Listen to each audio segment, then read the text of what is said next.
Midfield, is there a better one in the competition? Fernandes is the hard man, if you like. Tuso will probably play left back. Tigana, Platini and Giresse need no introduction. Stopirà and Rocheteau, the strikers. Ayash is suspended. That's why manager Michel has brought in Tuso as one of the fullbacks. And there are 7 survivors in the French team from that other dramatic World Cup match of '82, that semi-final in Seville when they lost to West Germany on penalties. And could we even, I wonder, have penalties today? The 3 officials are all from Eastern Europe. Romanian referee, Hungarian and Czechoslovakian linesman. And bear in mind, it is sudden death, and there could be extra time, and there could be penalties. The teams last met 2 years ago in the Olympic final when France beat Brazil 2-0 in Pasadena, California, but there are no players on the pitch at the start of this match who actually took part in the Olympic Games final, so it's 2 completely different teams. And on the bench, inevitably, Zico. Will we see him at some stage?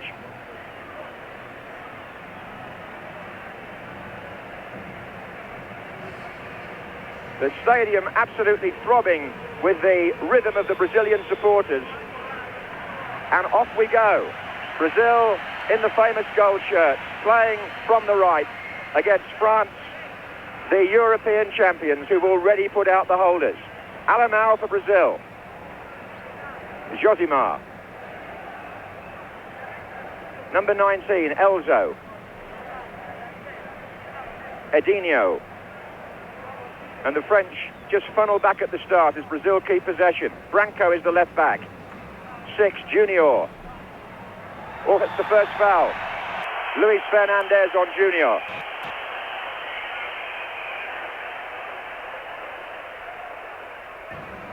Branco, Socrates, Junior. Now Rocheteau for France. Giresse tries to find Stopirà, and Josimar was running back. Every pass in this first couple of minutes is being applauded. That was Alain to Branco.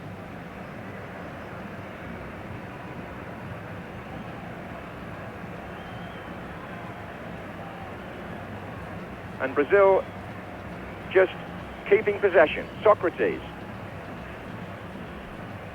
Elzo. Giresse. Don't think Platini's had a touch yet.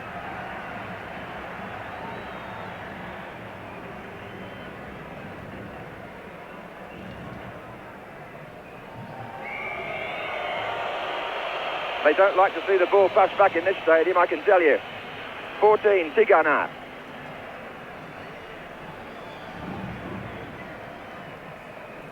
That's Amoros getting forward on the left for the French, and he was fouled by Josimar.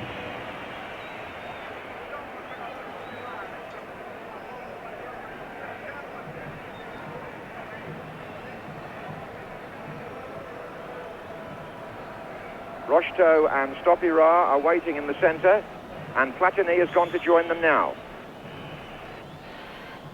And Stopirà came in for the header and couldn't make contact.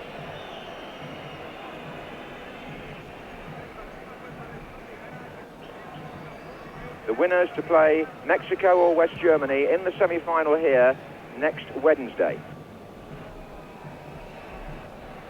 Alain for Brazil. Careca trying to lose his marker, who then was Amoros. Platini.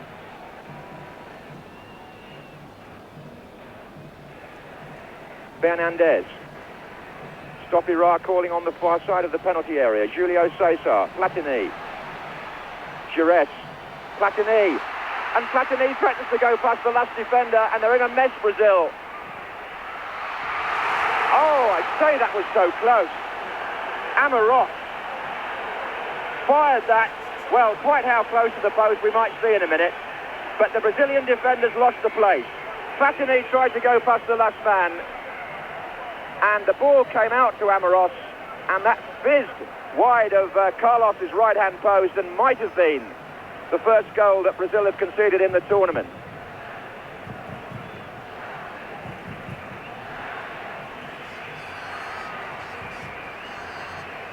(17) Branco.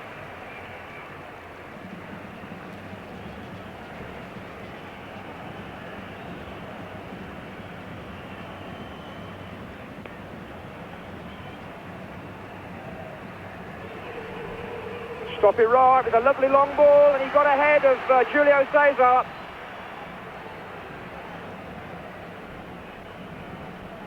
Tigana. And Brazil are being tested a bit here early on. That was Tuso, the number 8, who came through from the left-sided position. I think it looks as though Tuso may be playing on Socrates at the moment. And the Brazilians haven't specifically put a man to shadow Platini. Here's Junior. Romanian referee says play on. Josimar. Alain. Muller's made a forward run. And Alain tries a shot. First blood to the French without any doubt. That first little passing movement there that Platini inspired was typical of the kind of touch and finesse that we've come to expect from the French, and it very nearly brought a dividend. I don't think Carlos would have known anything about that shot had it been a foot the other side of the post. And then immediately afterwards, that beautiful long ball which cut down the Brazilian defence. Really terrific. Two styles of play already, the French with the initiative. They're playing at the moment, the French, with Fernandez wide on the right here, number 9, and Tuso wide on the left, number 8. So they're spreading the game. That was Tigana to Fernandez. Giresse.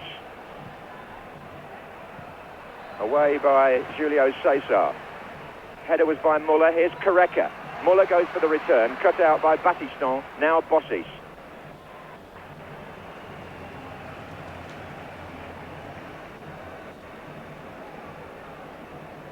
Rocheteau.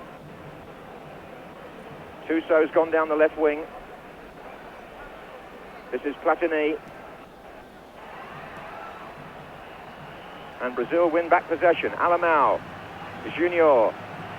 And Socrates goes into the centre-forward position, but the miscontrol was by Careca. Stopira.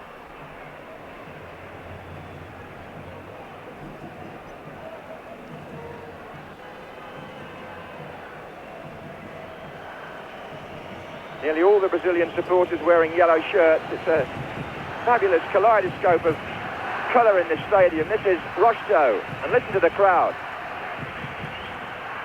Stopira. Giresse. Platini just hovering on the inside left channel. Back again, but across comes Edinho.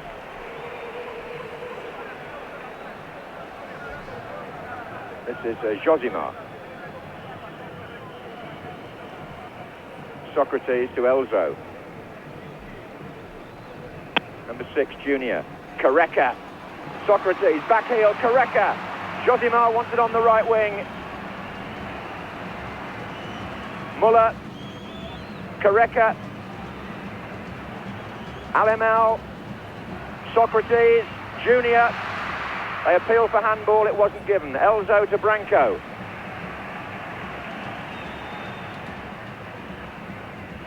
Still Branco. Josimar.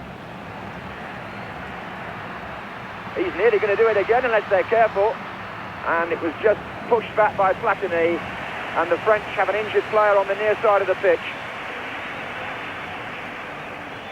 It may be Fernandez who's down. But he's just picked himself up again and limped across towards the medical men on the touchline. All that's going on out of your picture. But he's staying on the field of play. This is Tigana. And here is Fernandez.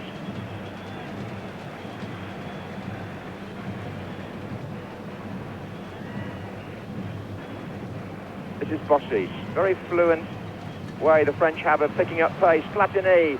And the ball struck Julio Cesar.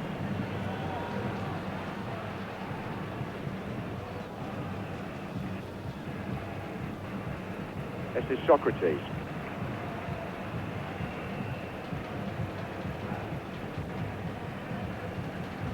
Josimar.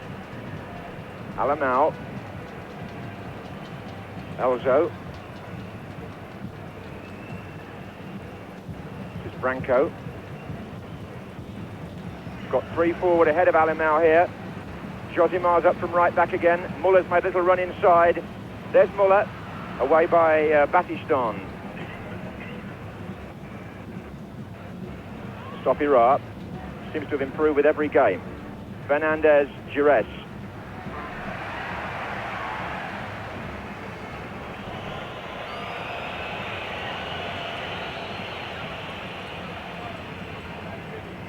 Well, they appreciate their football here in Guadalajara, and they tend to let the teams know when it gets negative. Not very often in Brazil's case. Here's Alain looking for Muller. Man in the way was Amoros. Now Tuso. Platini. 12, Giresse. Platini again, weaving patterns in the midfield, the French, but a strong challenge by Julio Cesar. Tigana. Stopira. Rocheteau. Giresse was fouled. Little trip as he tried to run through. I think it was Junior who fouled him, the number 6. Now, what could happen here after 10 minutes? We have, that's the foul, it was Junior. We have a play within a play almost here, a little moment of private drama which could involve Platini and Carlos, because the kick is about 22 yards out. And Platini has wandered off to just look at the angle again. There's the Brazilian wall. Tuso is also standing close to the ball. And looks as though he might take over, the number 8.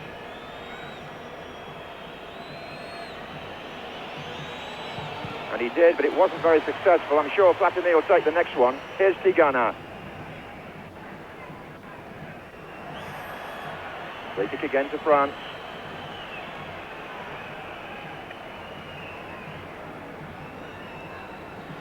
Amoros comes forward, tries another shot from long range. That's his second.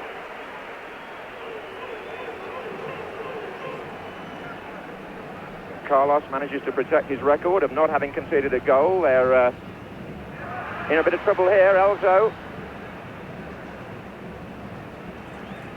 Branco.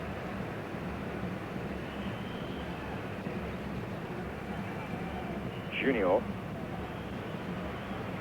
Elzo to Socrates. Now Careca's made a run into the centre forward position. There he is. Tries to turn Bossis. Here's Socrates.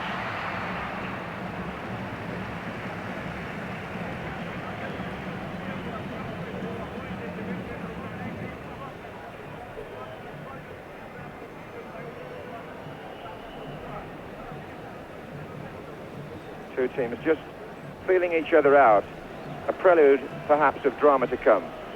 Tigana. Giresse. Oh, that's a good tackle by Junior. Did really well. Careca. Muller's through the middle, and Careca's going alone.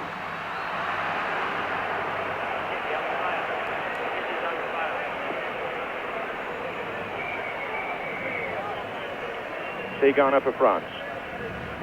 Giresse. Tuso.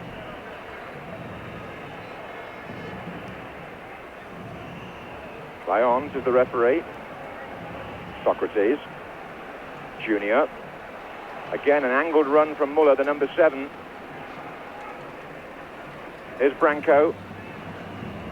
Socrates.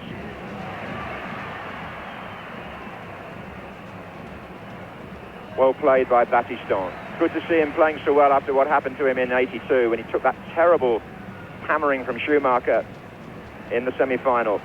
Here's Rocheteau.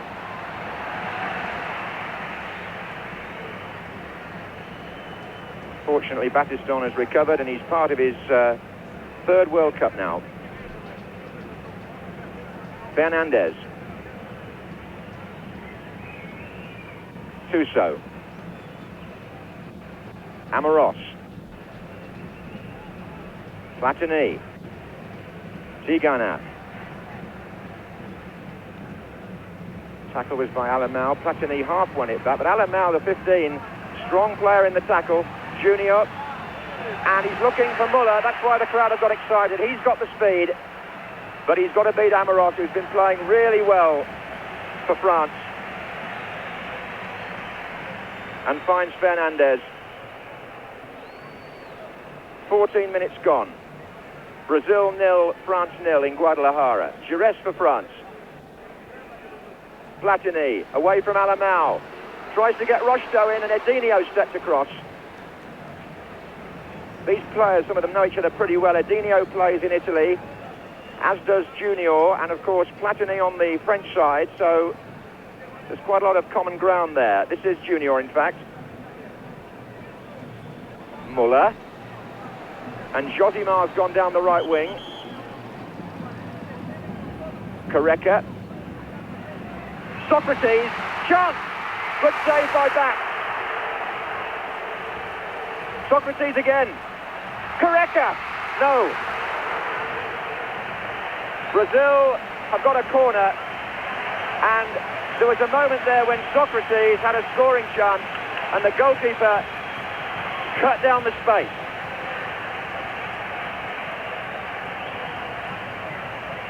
Careca is on the 6-yard line. Socrates is going to come in from deeper, and we've got Edinho, the number 4, in the semicircle.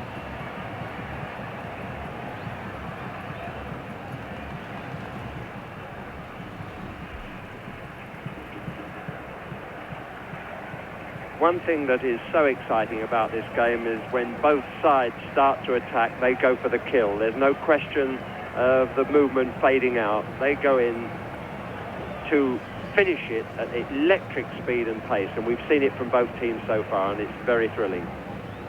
Socrates to Alain. Elzo. Junior. Oh, look at that ball. Socrates again. Josimar, the right back, is up. And Muller was there. So 2 saves for Joel Bats to bring him into the game. He's performed solidly in goal for France. Only once that he conceded. As Desmond Lynam said, it was that unstoppable shot from Vasily Rats of the Soviet Union. One of the best goals of the World Cup.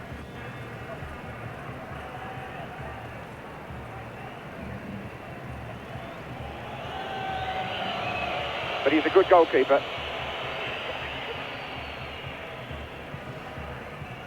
Julio Cesar, a very good header. Josimar. Socrates. Alain. Josimar is more of an outside right than a right back. Muller.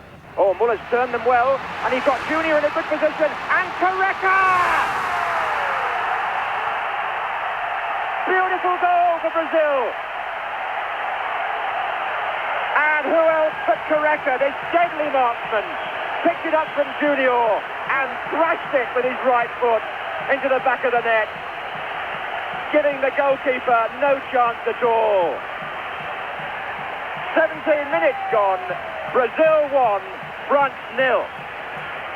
And Careca scores his 5th goal of the World Cup and joins Butragueño and Lineker as the top scorer in the competition.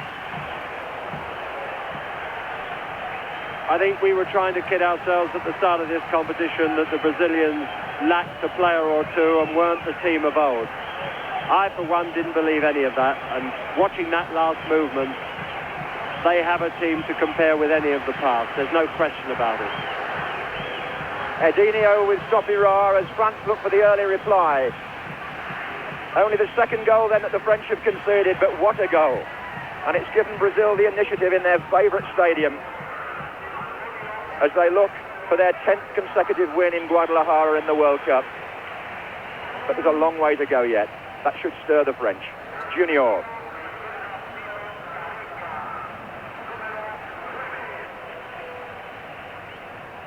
Well, Careca, when he gets a side of goal, never seems to miss. Here's Platini looking for Rocheteau.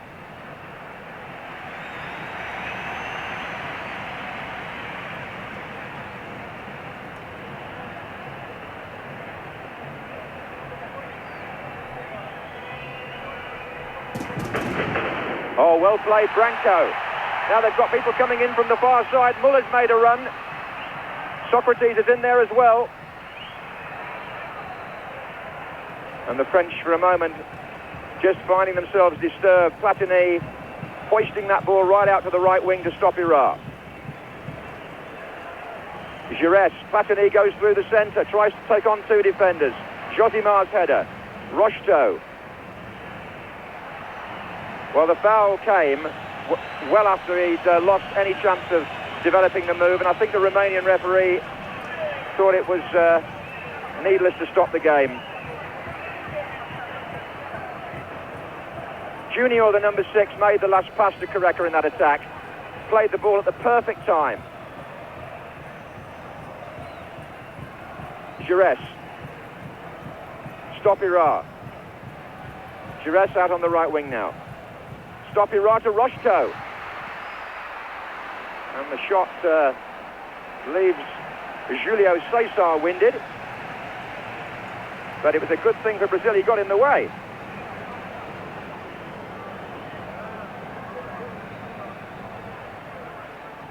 What makes the occasion so vital is the thought that whichever of these teams loses it might as well go straight to the airport and back home. In the Brazilian case, if it occurred, to disgrace, because they expect nothing less of their team than to win the competition. But the French too would be disappointed, because I'm sure they feel that they have a team that's capable of winning the tournament, and in the next 15 or 20 minutes it's up to them to prove it. Well, trying to do so here is Tigana. Goes away nicely. Rocheteau's in the middle. Platini is hanging back. Here he is. Waiting for movement ahead. Giresse. And Giresse. It is interesting when all the talk is about Platini, how often Giresse gets forward to have a strike at goal as well as being a great passer of the ball. Yes, indeed, and it is the fact that any of the French midfield players can get forward at any time that make them so dangerous. And I think it's the improvement in the England team as well, that now we have running players, all of whom can get into the opponent's penalty area and become a spare man at a point where they're least expecting it. That's the beauty of the French, and when they get there, they can all shoot. 21 minutes gone here in the Jalisco. Brazil lead France by 1-0. This is Alain.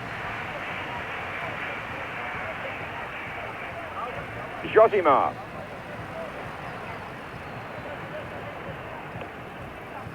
Giresse.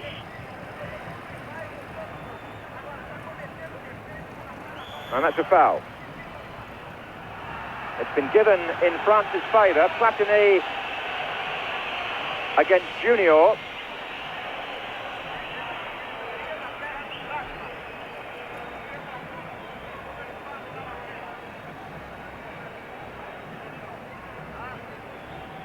So France with Tigana. Fernandez has switched to the left all of a sudden. And the Brazilians seem to have sorted that out, the French tactics. They're winning the ball in some good positions, Brazil. Josimar.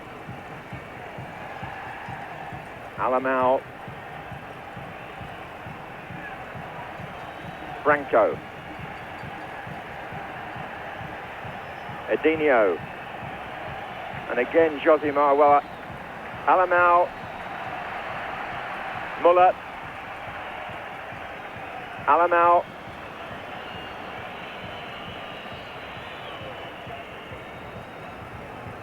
Platini looks for Stopira. When we first arrived in Guadalajara for the opening game here against Spain, the Brazilian journalists and camp followers were telling us they had a very poor team.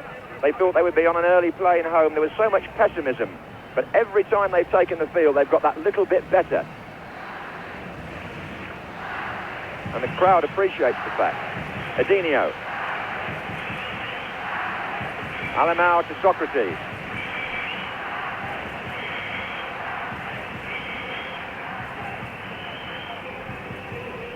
Josimar, Socrates, Muller. Free kick, is it? Yes. French thought they were hard done by there, but Tusso was penalised. We haven't seen anything particularly original from free kicks.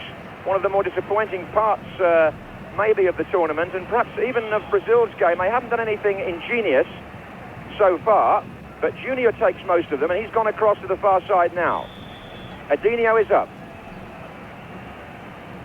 And Junior floats it for Edinho, who was doing some shoving. Yes, the free kicks have been disappointing here. Not a lot of imagination shown from them. And so many just blasted into the wall, low down, hoping for a break. And as you pointed out the other day, only one free kick has gone in cleanly, John, in the whole competition. And that was the German goal against the Moroccans. So before the competition's finished, we're looking for a little more imagination in that area so that we've got something to copy next season. All managers out here, I saw Graham Taylor yesterday, so many of them are here looking for something to provide that little bit of magic at home and next time round. Fernandez for France, who are a goal down. Amoros.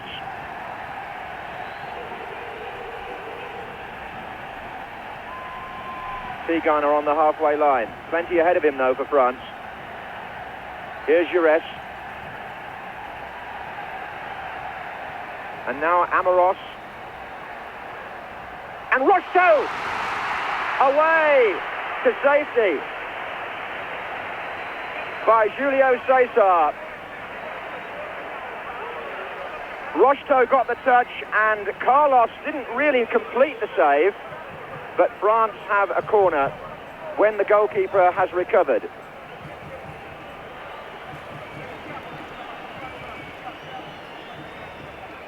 That was perhaps the nearest Carlos has been to conceding a goal, spoiling his record. Rocheteau on the near post.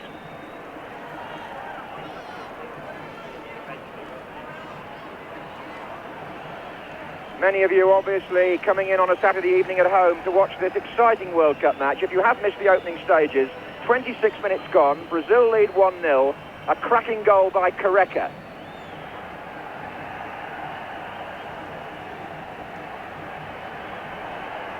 The players taking the advantage of this break to get some little water bags from the touchline.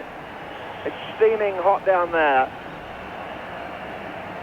And I can see that Bossis, the number 6 for France, has gone up into the penalty area for the corner, standing just by the penalty spot. Giresse to Amoros. And up goes Bossis, and this gigantic figure of Julio Cesar, who's got rave reviews since coming in just before the tournament started, gets the ball out again. Indeed, it was Cesar who reacted after the ball had rebounded from Carlos there to get it away. If Stopira had reacted as quickly as Cesar did, they might have been able to get the goal they needed. Corner to France. Bossis was up. That was Elzo. And Brazil will be quite relieved to get the ball 30 or 40 yards away from their goal. That was a determined spell by the French. Here's Rocheteau.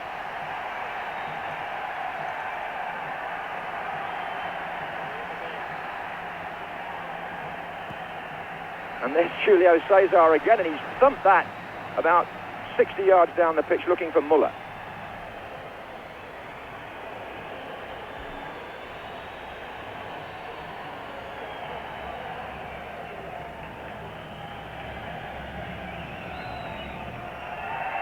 France now with Amoros. Tigana. And Platini. Brazil are getting their tackles in. That's a fine piece of play by Elzo. Careca. Junior. And they've got players to spare here, Brazil. Muller, Junior. Free kick. Tigana brought him down. They had 7 in attack all of a sudden there, the Brazilians.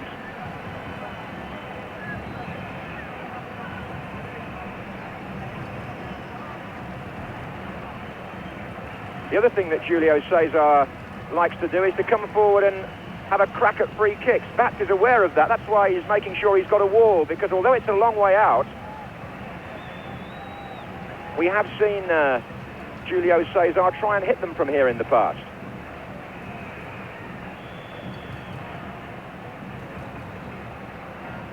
And that is he, into the wall.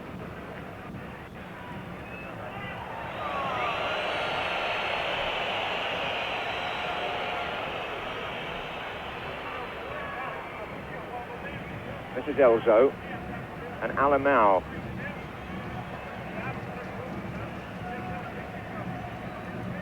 Muller. There's Josimar. Alain. And that's been given away. Stopira for France. Rocheteau's up as well. Oh, that's nicely done. Rocheteau trying to turn it back into Stopira, and Branco just back in time. Sweet interchange between the French front two, but not quite the final thrust. Giresse.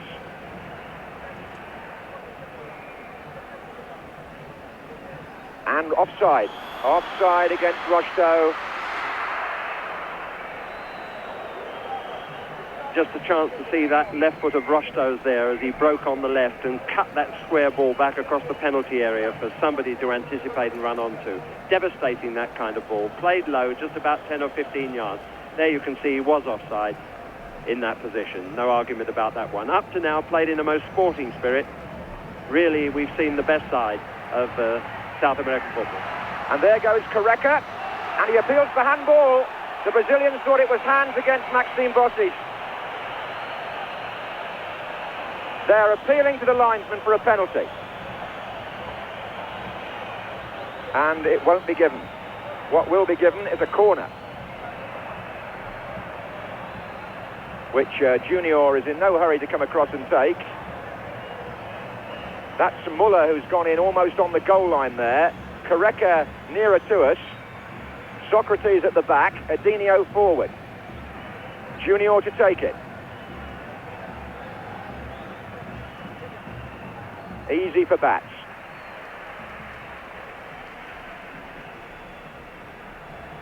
This is Tigar now. Platini still to take over in midfield, but coming more into the game perhaps now. This is Tigar now.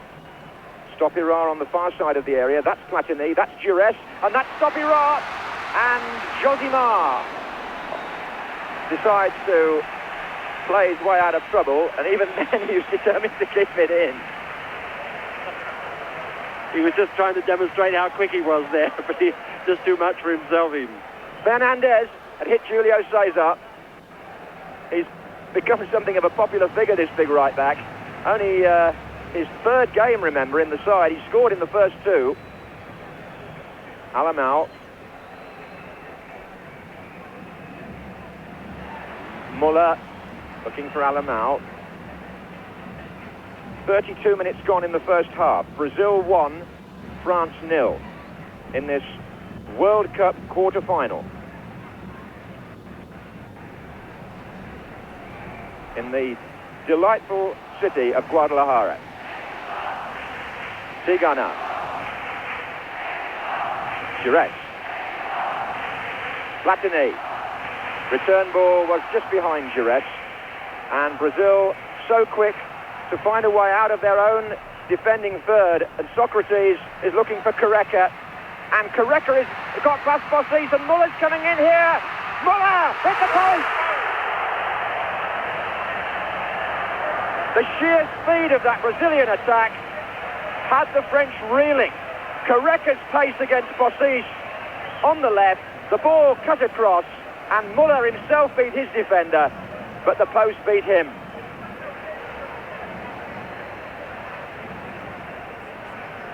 Tigana for France.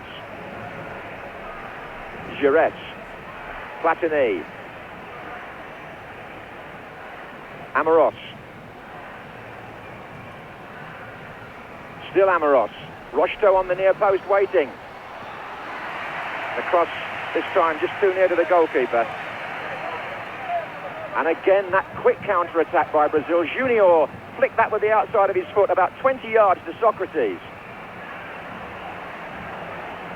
The danger illustrated for the French there, that when their attacking moves break down with that final pass as it did, leaving a couple of men stuck up, the counter-attack can be as swift as you saw and as clinical as you saw, and leave them in danger of going 2-0 down. Difficult stage of the game for them. They know they've got to push extra men up in order to get the equaliser, but there is a risk, as we can see there, in doing that. Platini, Rocheteau, Edge of the area, foul by Adinho. Now surely here, it's closer than the last one.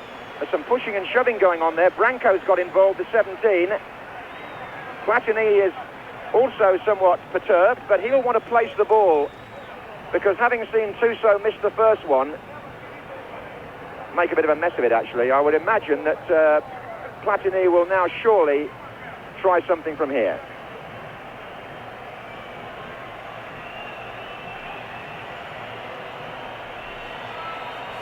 It's his birthday, and the whole of France would like a present here.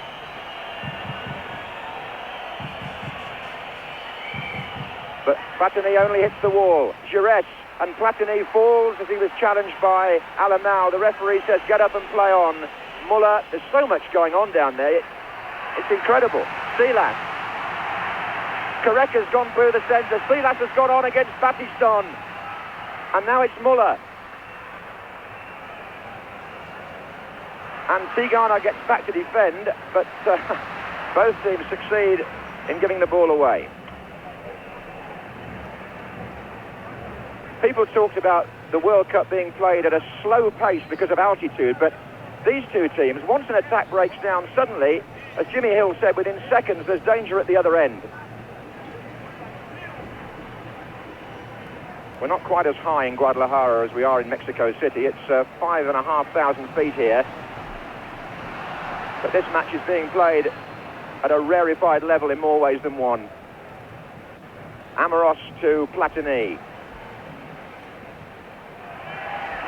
The crowd are enjoying it because Platini's getting hustled out of it by these Brazilian midfielders. They're surrounding him. Junior, Alain, still Alain, Muller, Careca, let it run on, and Socrates didn't read it quite quickly enough to get in first. It was a dummy by Careca that was too clever even for Socrates.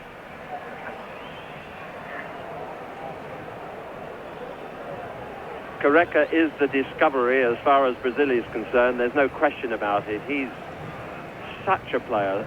Sparkling turn, quick into passing, and a lethal shot.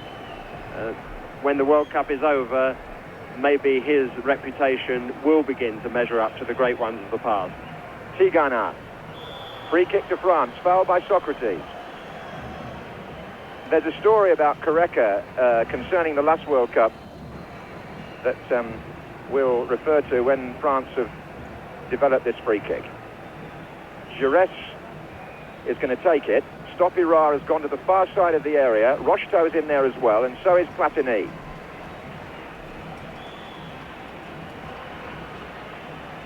And Amoros comes through for a shot which hits the head of Branco.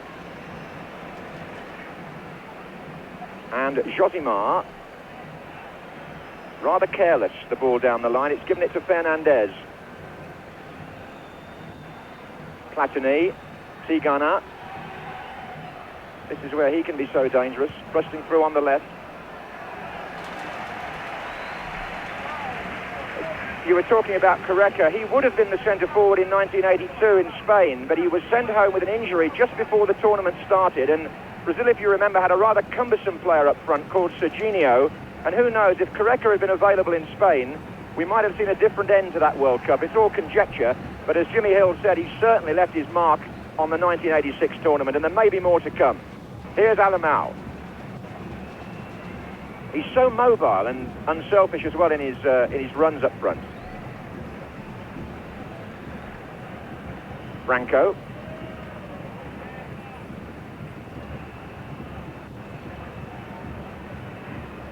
Here's Junior. Oh, just look at that. They wanted to find Socrates, but the French read it well. Tigana.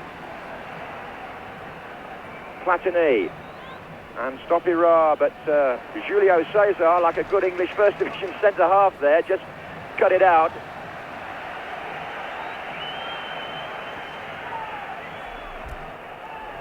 If I dare be critical of Platini at the moment, he's trying to do too much. There's no question about it, on the ball and giving the Brazilians a chance to crowd him out and get it off him. That through ball there, a little bit on the ambitious side as well. really got to settle down, get the French rhythm going, and that will help them to create chances. It's easy enough to say, but I do feel that the heat, such as it is, and the altitude is going to make that more and more difficult for France as the game goes on. This is Rocheteau, and here is Platini. Rocheteau's made a forward run, and so has Amoros.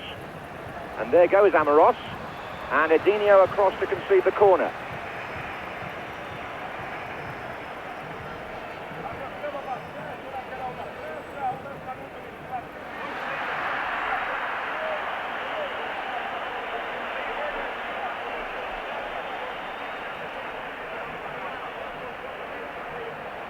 So a corner to France.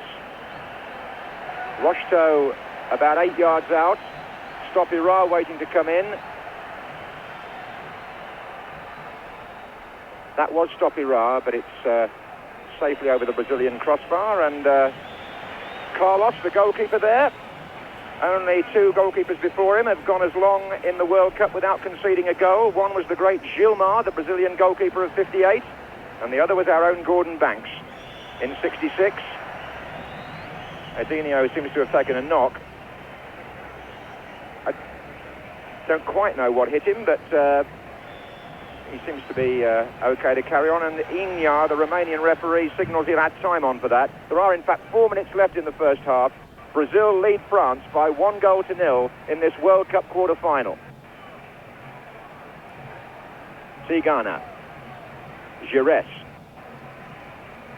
Amoros. Giresse to Rocheteau. Deflection, Stopira! Platini!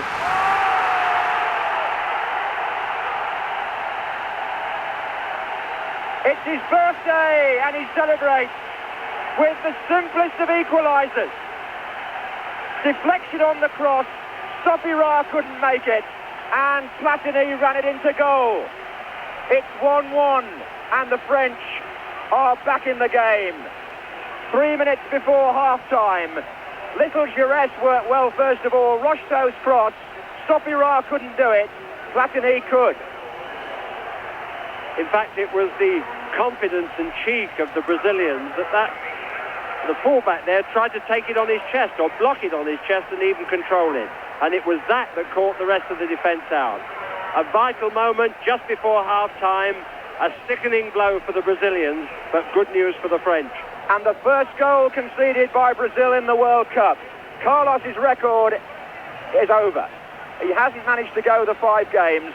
And an interesting little sidelight to that was that the referees, who have to note the goal scorers' names in this competition, the referee didn't know who'd scored, and that's why you saw Platini turn his back and show his number to the ref so that he could denote the goal scorer. But Platini, it's his second goal of this World Cup, and neither of them have been free kicks. That one was a simple tap-in, but he had to be in the position to get it, and he'd gone up with the attack and found fortune at the far post. Here's Junior. And Brazil are rattled. Rocheteau. Stopira in the centre, making a run now, pulling away from Julio Cesar, who gets in first.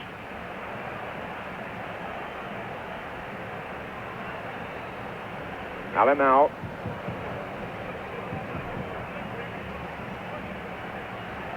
Josimar. Luis Fernandez, he sorted that out brilliantly. Charging down the left wing with his socks rolled down, and he's got Stopira in support, and that's a sign of the growing confidence in the French ranks. Amoros.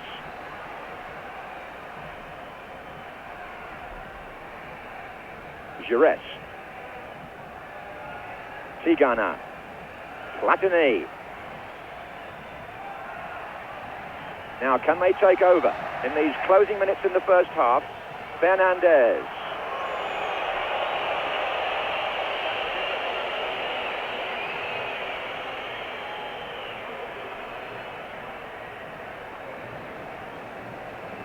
I make it about 400 minutes, Jimmy, that Carlos went in this World Cup before he let in his first goal. Well, if you think back to the match against Spain, he really did let him one in the first game, but the referee thought otherwise, and that's the way the records will have it.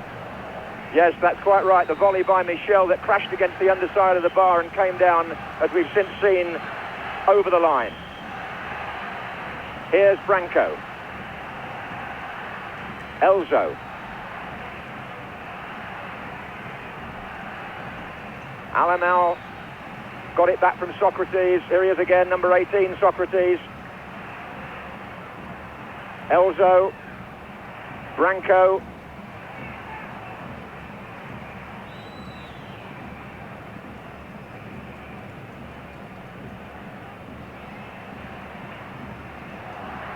Josimar to Alain now, but Stopira is back there, probing for the French, who've pulled their way round back into a match which Brazil had threatened to dominate. They might even have gone 2-up, Brazil, but as it is, it's 1-1, wide open, and a gripping quarter-final, which was what we expected. That's Battiston.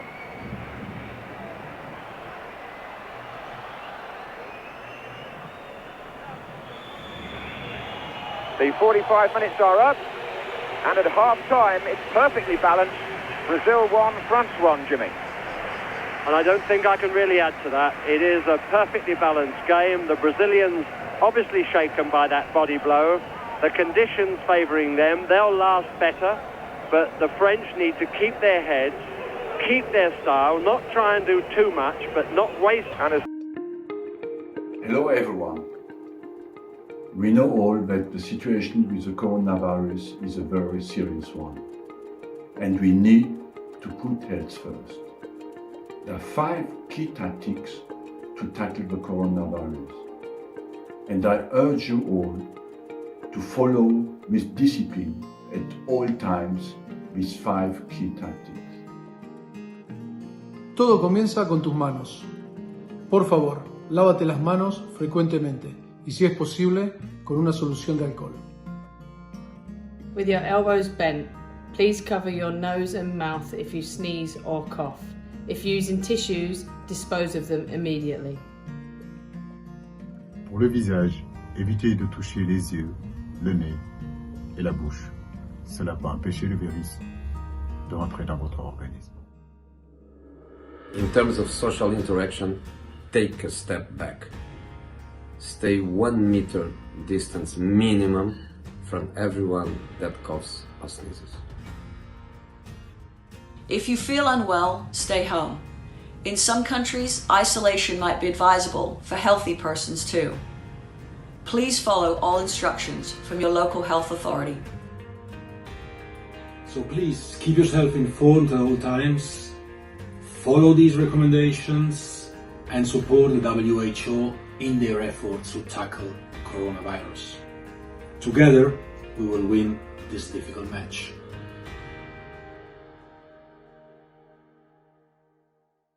Terry Venables said if you're going to have a penalty competition, you may as well have it when you've got some of the renowned kickers on the pitch. But the French won't fancy it really after what happened in Seville 4 years ago when Germany beat them on penalties and edged them out of the World Cup final. So here we go again. Platini on the ball. France now playing from right to left. Tigana.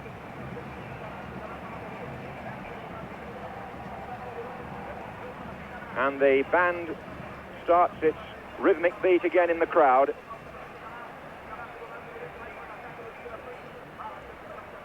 Fernandez. Bossis to Battiston.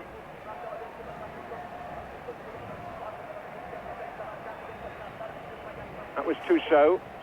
Then Battiston, free kick. Foul by the right back Josimar, who is apologising. Match has been played in an excellent spirit up to now. This Romanian referee, quietly efficient. Although the lads back in the studio felt there might have been an offside on the first goal. I didn't see a terrific protest from the French, did you, Jimmy? No, perhaps the player was so far out they didn't notice him either, but it was it's all decided now at the end of the day. That was quite a severe tackle from behind, the sort that on other occasions in other matches have promoted the yellow card, but not on this occasion. I'm a little worried. This referee's done very well, but we have one from Tunisia for the match against Argentina tomorrow night. He may be the most brilliant in the world, and I'm being unkind to him, but I know it's caused a certain amount of unease around this area. And Josimar heads clear as Platini waits. Fernandez. That was Socrates. Now Careca.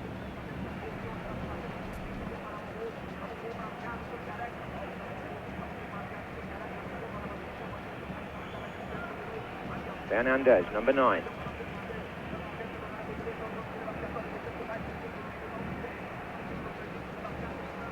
Tigana to Platini. Off little back heel there. Beautiful. But Giresse was hustled out of it. And the interesting thing about the Brazil of 86, as against the Brazil of 82, and it's something that Tele Santana mentioned in his quotes before the tournament, is that they've got two essentially defensive midfield players, or midfield players who can defend well, in Alain and Elzo, rather than the luxurious quartet that they had in 82, who all went forward at once. This is Junior. Good effort, and Bats sees that come back off his palms. Muller's in there. There was a determination on the part of the Brazilian coach not to play Socrates and Falcao, or for that matter Socrates and Zico in the same midfield. He wanted a more determined approach in terms of winning the ball.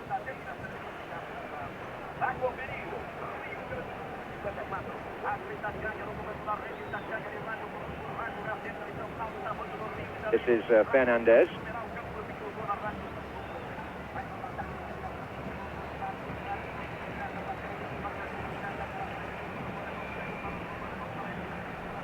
And now Junior.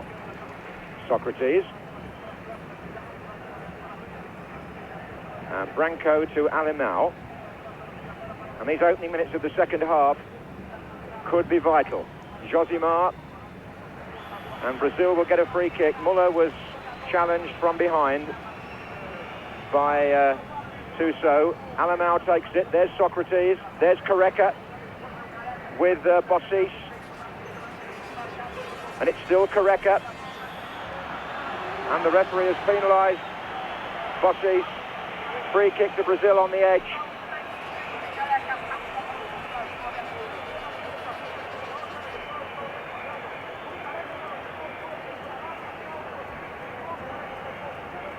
Waiting for the ball to be returned, but Socrates has gone across to direct operations himself this time, rather than leaving it to Junior.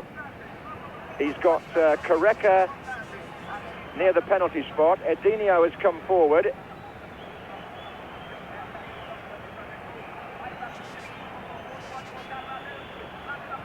And Socrates.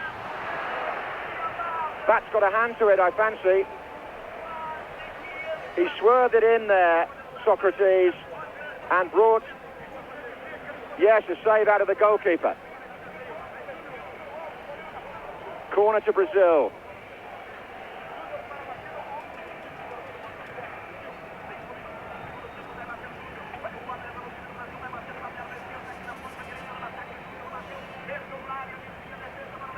Alain. Junior. Muller. It was too long for Careca. 5 minutes gone in the second half. In fact, in this match, Socrates has moved up a gear, to my mind. He was always a great leader and initiating attacks. There we can see that rather wild cross, floating over harmlessly. But he's shown rather more pace than in other games, and more determination physically to get down to the game, almost as if the Brazilians are timing their effort, saving their energy for the whole competition, not just for the match they're playing at a particular time. Here's Giresse for France.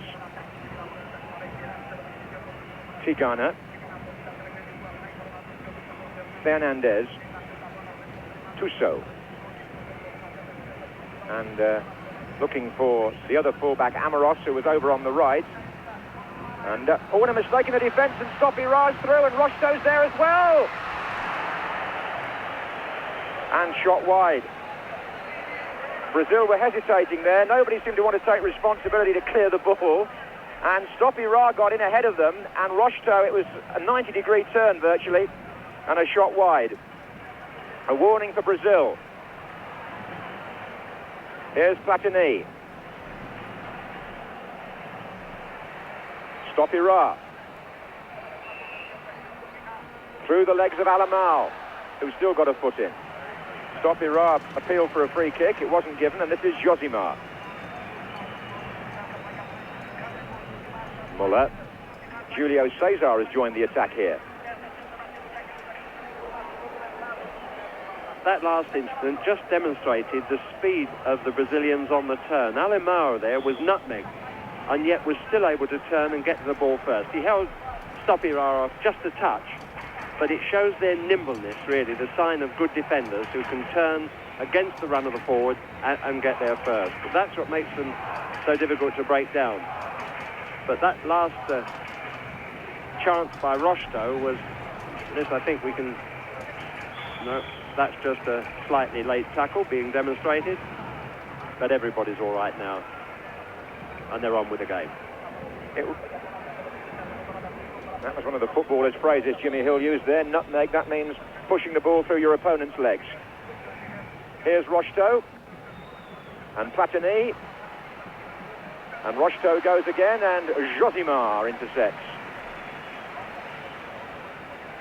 And Alain, who is having a terrific game, the number 15 in midfield, he seems to be breaking up attacks 1 minute and starting them the next. This is Julio Cesar out to Branco. Brazil have got 5 players forward here. Branco to Socrates.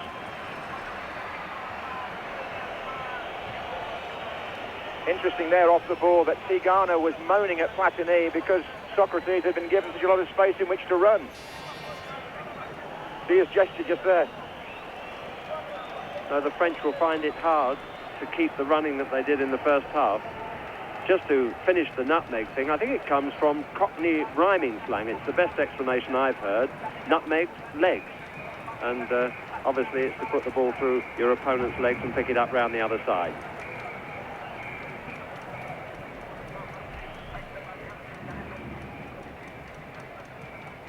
Amoros for France.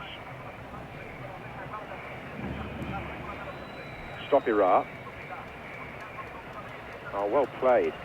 Stopira doing awfully well there and being brought down by Junior, number 6. 9 minutes into the second half. The referee has so far shown restraint in not showing the yellow card in this match. He was tempted to do so there for that tackle by Junior. Now, Amoros is over there, and Giresse has gone to the ball, and they're both discussing the tactics as we look at the penalty area with Platini, who is looking for his range here. And he plays it wide instead to Bossis, who gets his cross in, and Stopira comes in for the header. And Brazil were caught a bit there on the back post. I think he feels he might have done better.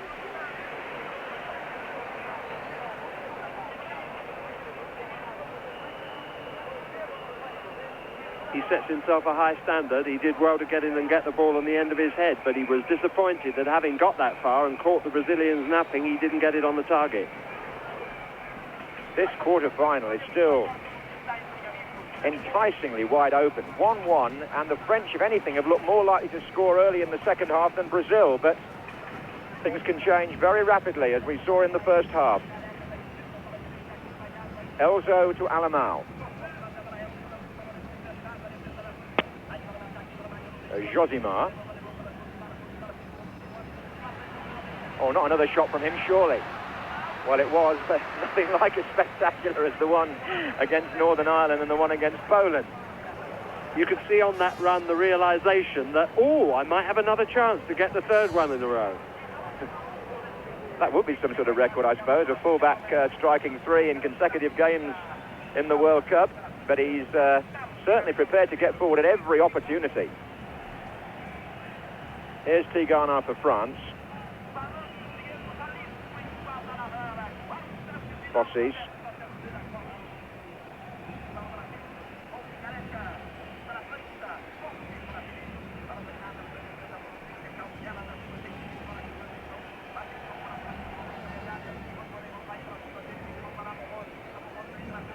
Fernandez well forward, but broken up by Branco.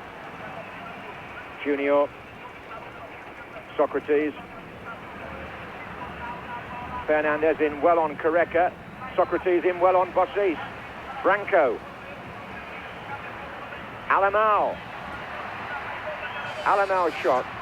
And Branco felt he was fouled as he made the pass to Alain there. But the referee was entitled to play an advantage because it was a shooting opportunity for the number 15.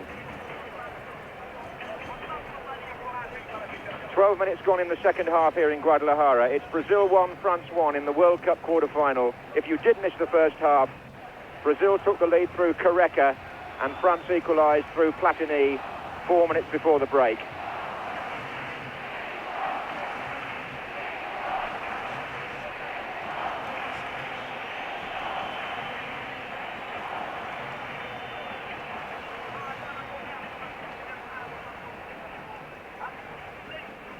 Fernandez, Socrates, looking for Careca, Battiston across. Bossis, Battiston. They've done well as a central defensive partnership for France in this tournament. Stopira. But he's given the ball away to Socrates, and now Muller's made a diagonal run, number 7. Got a lot of French players around him. Careca's tried to get outside him to help. Junior. Josimar. Amoros. Fair challenge, says the Romanian referee, but that wasn't.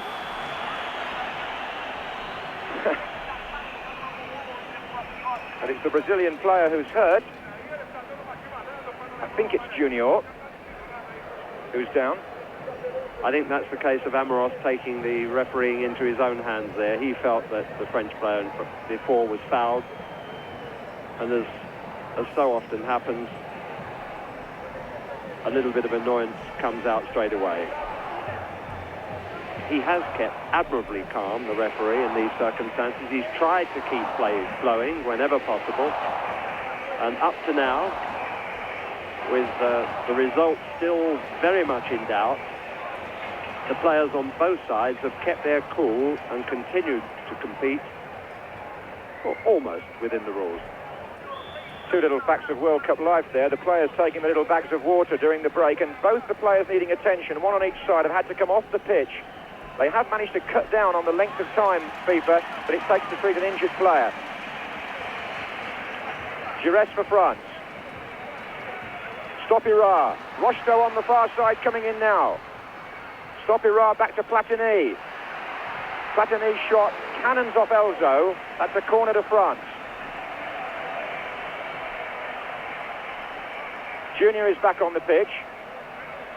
Giresse will take the corner. Tele Santana a little anxious at this stage, I would say, because France have taken the game to Brazil early in the second half. They've got Bossis in the penalty area for the corner. Stopira couldn't make it. Platini.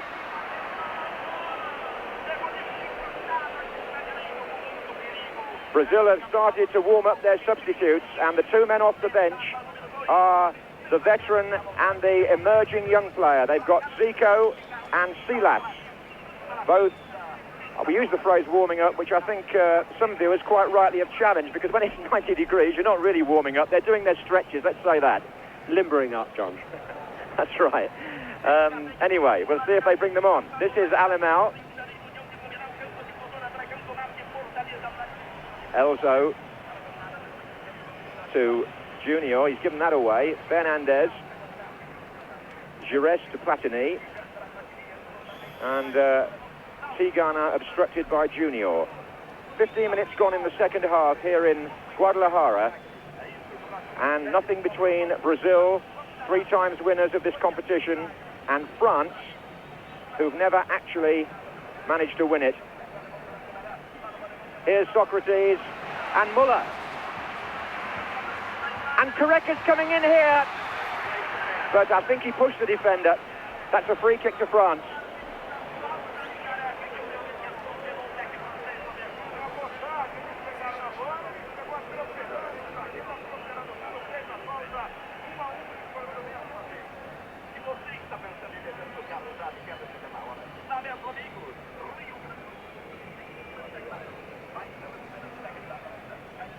So a burst from Brazil, but it was good defending by Thierry Tussaud, the number 8 there, who managed to block the final run by Careca. Careca trying to steal a goal on the far post, which he's proved he can do. This is Tigana to Bossis. Skillful player, the number 6, most capped French international. Tigana. Battiston. Now Platini. Tigana's made a run down the left wing. Taking Elzo with him. Stoppira's in the penalty area, waiting for a cross. He was trying to find Rocheteau, and when the attack breaks down, Brazil suddenly see their chance to open play out on the far side. Alain, Franco, free kick. Elzo. Elzo wide to Careca. Socrates is in the penalty area. Muller is on the far side, heading it back. Junior, Branco.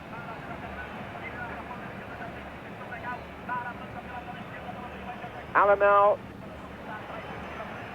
Well played by Alain. Josimar. Junior. Socrates. Muller.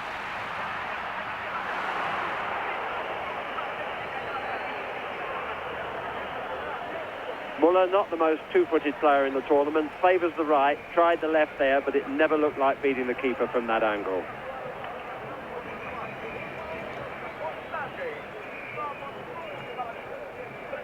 May seem a strange name for a Brazilian. In fact, those of you who have been following the tournament closely may have heard us say that he was named or nicknamed after the West German striker Gerd Muller. So Fernandez to Platini. Now Bossis. Amoros. Tigana. Bossis still forward, and so is Amoros. Looking for Stoppira here with the header. Julio Cesar got it away. 19 minutes gone in the second half, and still neither side, it seems, can gain the initiative. First one team probing, then the other. This is Branco. That's a very good run by the left back. Careca's in the middle, and so were 2 others. And it was the cross didn't match the play that went before. Platini. Rough and tumble, but well done, Rocheteau. Withstood the challenge. Stoppira's through the middle, and Edinho just stepped in. But Socrates was so slow there, and Tigana was so quick. Rocheteau. Tigana. He's going all the way. Jean Tigana. Carlos makes the save. Carlos read what he was going to do. Socrates. Muller. And now there's danger at the other end. Alain. Socrates. Junior. Oh, saved by that. Well, what an extraordinary 60 seconds. And the applause rings round the stadium for 2 attacks, either one of which could have produced the lead goal.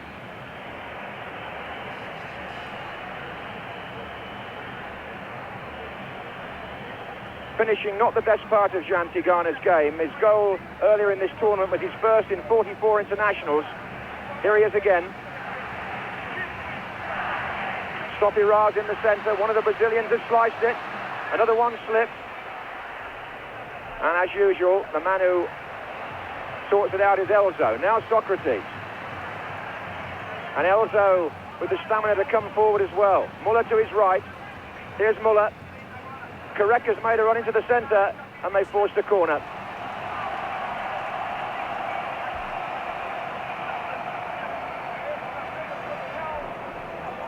Corner to Brazil.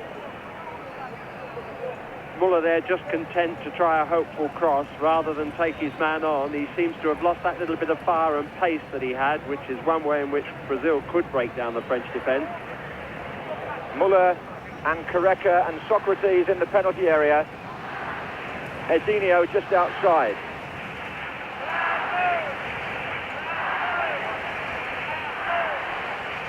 Careca. Halfway through the second half, and Zico and Silas have now taken off their tracksuit tops and are preparing to enter this quarter-final of the World Cup. France, their substitutes are still sat firmly on the bench.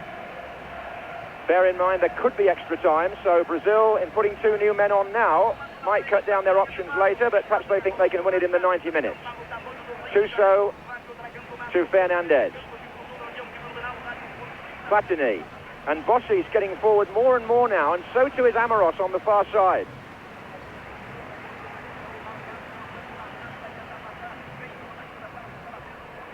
But he got beaten by Elzo and Careca. Brazil break. Good challenge by Tigana. He's found Platini. And now Stopira. Platini's gone through into the centre-forward position. Rocheteau.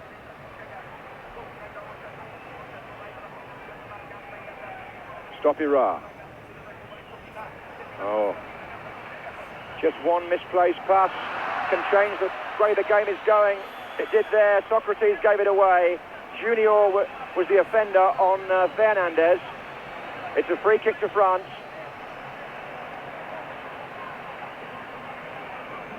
Halfway through the second half. Brazil 1, France 1. France have the free kick.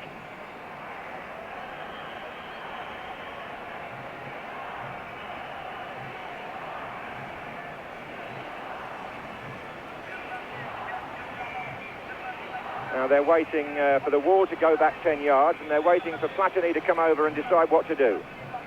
He's picked it up from Giresse and played it wide to Bossi. Now he's gone into the penalty area.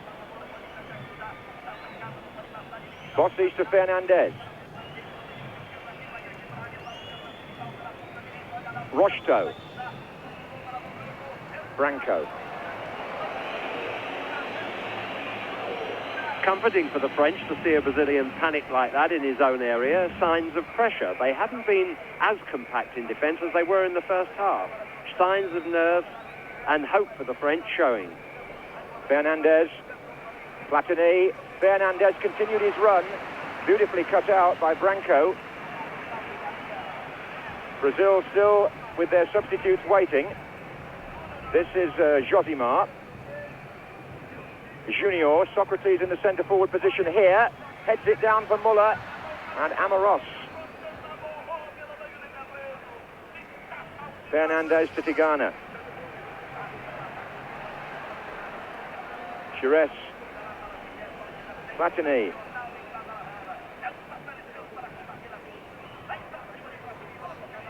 And Tuso's made a very good forward run, and Julio Cesar was stretching to cut that one out. But he succeeded and looks so comfortable on the ball for a big man. Alain to Socrates. 20 minutes to go. Brazil 1, France 1. 20 minutes, that is, of normal time.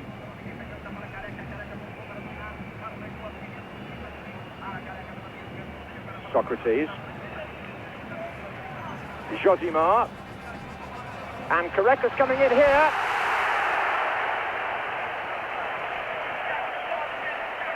And he hit the bar. Some player, Careca. All-round ability, heading power as well. Extremely quick for his size. Very athletic and a lethal finisher. Well, a goal there would have not only put Brazil into the lead, it would have put him out in front as the leading scorer in the tournament. At the moment he shares that distinction with Lineker and Butragueño. Here's Josimar. Socrates. And Josimar again. They're all saying, go on, the Brazilians here. Alain hits the legs. Corner. And the Brazilians want to make the substitution. And there's a huge roar from all round the ground to mark the entrance of the famous Zico.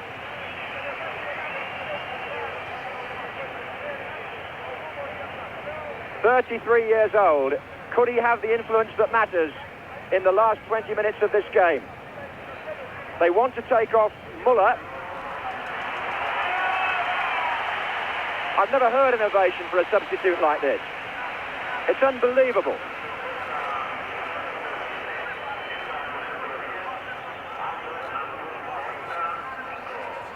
Oh, he nearly got a header in. Alain, Josimar, Junior. Edinho is still forward in the centre, so is Careca. Platini just edging it on there to Rocheteau.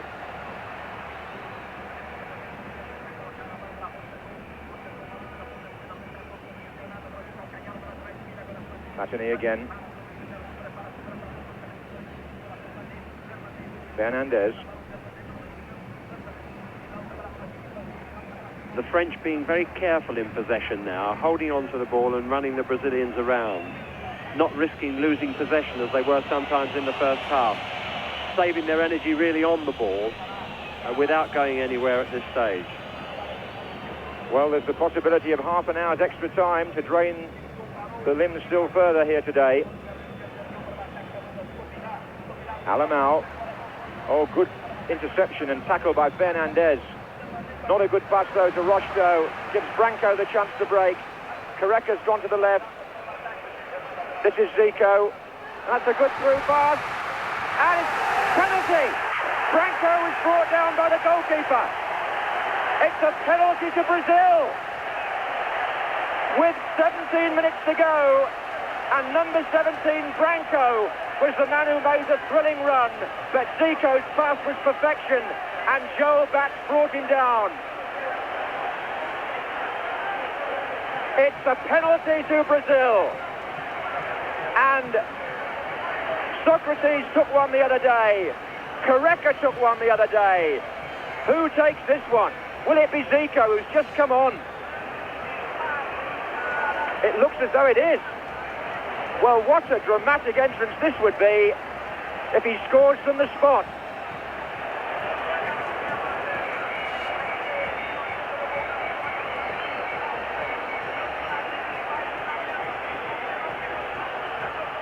The goalkeeper saved it, and they couldn't put the rebound in. Joe Bats is the hero, and Zico didn't take it with a great deal of confidence, but what a good guess by the keeper.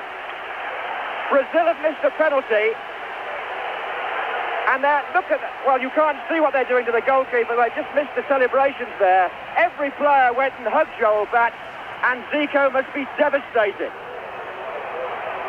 Is that a case of him being asked to take it too early after coming on? You could argue it both ways beforehand. You'd only argue it both one way now. But on the other hand, he wasn't alive and in the game. The adrenaline wasn't really going in the way it was with the other players. On the other hand, he was fresh. It wasn't a bad penalty, but it was side-footed, the goalkeeper's left. And as you know, if they read those well, they can save them. It's interesting, really, that Dr. Socrates, who scored with such aplomb the other day against Poland, allowed Zico to take it. It's a talking point for later anyway, but the facts of the matter are, with 15 minutes to go, Brazil have had a penalty save, and France are on the attack with Tigana. And Giresse tried to find Platini and failed. Well, the Brazilian journalists and media men, and there are 1,000 of them here, will be debating that for quite some time, if it should prove significant, that missed penalty, because it could have been taken by Socrates or indeed by Careca, but Zico took responsibility and missed it. This is Josimar.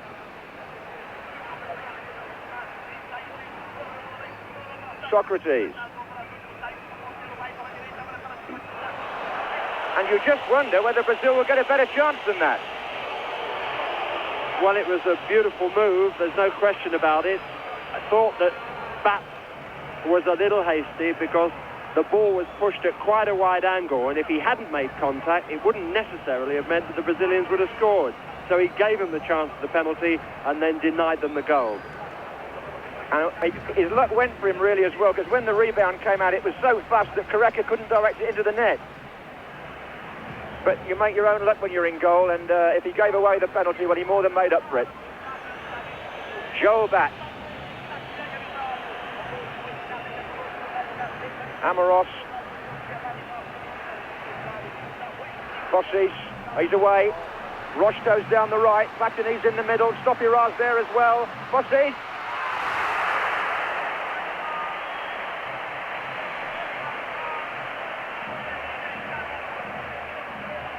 They've taken the corner quickly, Giresse.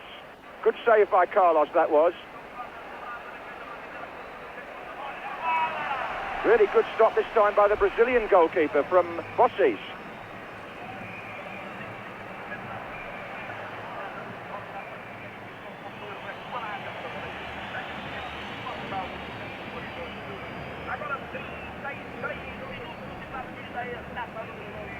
Well, this match now, in terms of drama and interest, is beginning to live up to the possibilities that we talked about earlier. Who would have thought that Brazil would have missed a penalty with a quarter of an hour to go, leaving it wide open as Branco, the man who actually went through for that run when he was brought down, now finds Careca. Since Muller went off and Zico's coming to the midfield, Socrates has pushed forward and Brazil have lost possession. Amaros, Stopira and Platini are calling in the centre. Can he get the cross in? Oh, well taken by Carlos, otherwise it was a certain goal. Platini's thrown his arms into the skies because he knows a better cross, or if it had just evaded the keeper, he would have finished it. Giresse. And here's Platini again, away from Edinho. Free kick, it was a foul. Free kick to France. Their spirits lifted by the penalty save.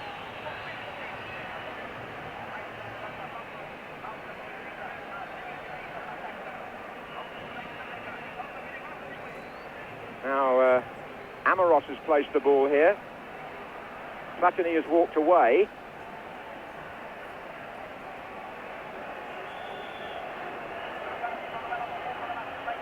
And Amaros had actually hit Platini, I think. Amaros gets it back in again. Here's Platini. Amaros. Good effort. And like his effort in the first half, only just past the post. What a good match he's had, Amaros, for France. Tremendous player, outstanding. He's blunted the attacking pace of Muller and at the same time taken part in devastating counter-attack. I wonder they don't take Socrates off. It's quite extraordinary to me. He physically is suffering now, not able to contribute as much as he can in the early part of a game. It seems quite strange. Zico's not physically that strong either, so it leaves them short of running power, I think. Fernandez through the centre, cut out by Junior. And France are warming up one of their substitutes. Jean-Marc Ferreri has got off the bench. Here's Elzo to Zico.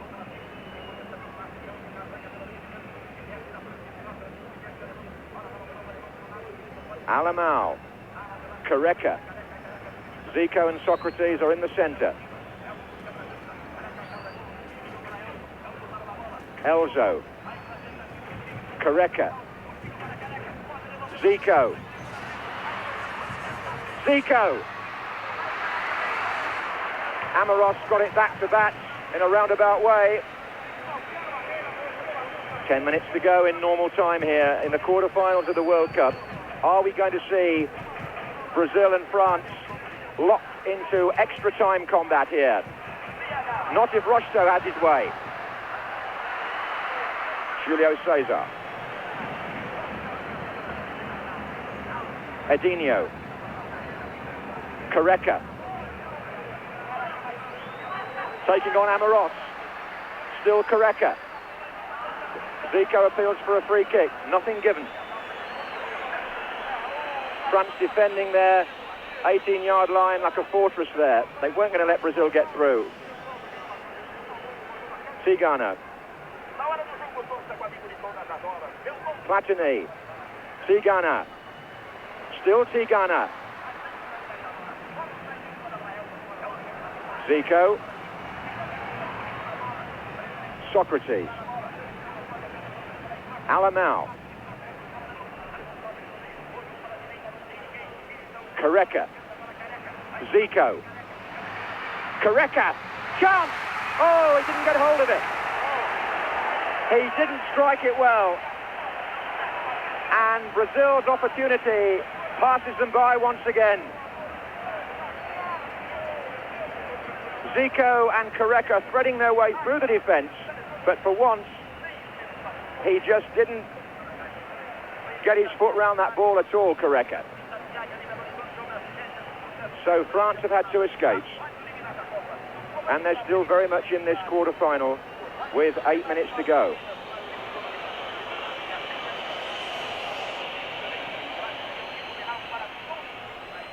Stopira.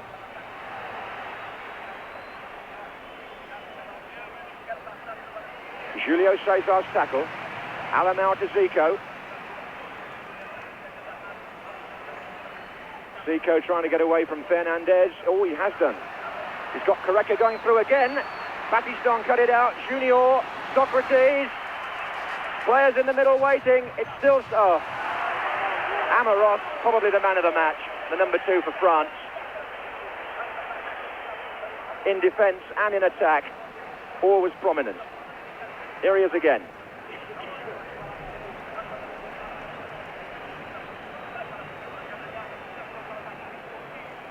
Fernandez. Platini. And Giresse. Tigana. Tussaud's to his left. Platini is drifting forward in the centre, but France taking their time, conserving energy, which they may need later.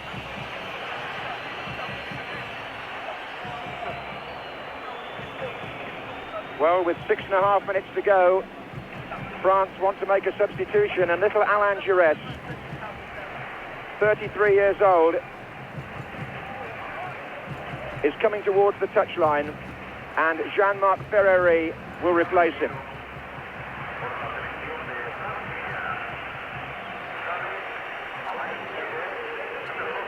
Zico for Brazil. Socrates. Careca. Lofted across for Josimar. Zico! Oh, and was that a... No, play on, play on. Another save by backs from point-blank range, and Zico must be wondering quite what's happening here. Having missed the penalty, he had a scoring chance and was again thwarted by this excellent French goalkeeper. The fates seem to be conspiring against Brazil a bit at the moment. 3 times they've looked like taking the lead again. Here's Socrates, and every time there seems to be a last-ditch interception or save. Here's Platini. Ferreri, number 11. And well intercepted again by Elzo.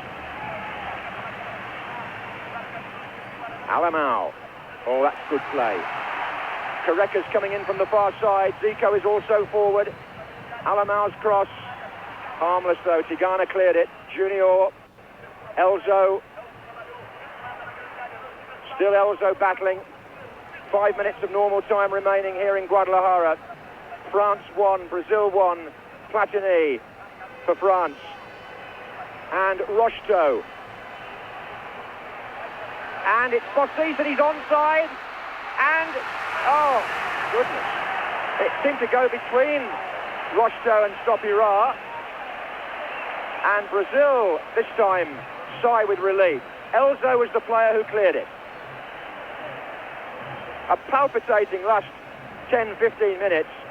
Either side could easily have gone in front. There have been scoring chances at both ends, and defenders living on their nerves, but somehow surviving.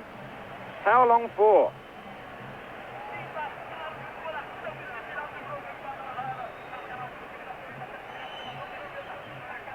Rocheteau. Ferreri. Rocheteau. And Alain Junior.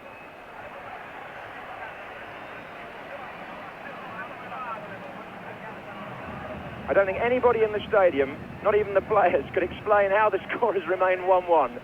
But it has, and there are 3 minutes to go, and it's partly down to some excellent goalkeeping, that should be said.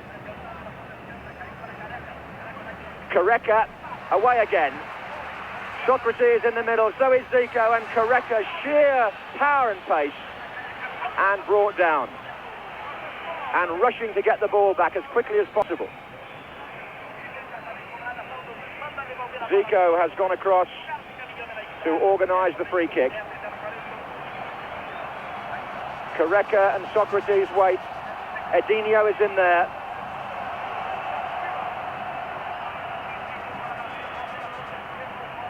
And Zico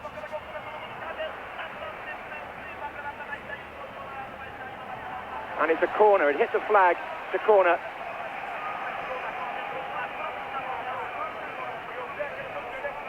So Junior will take it.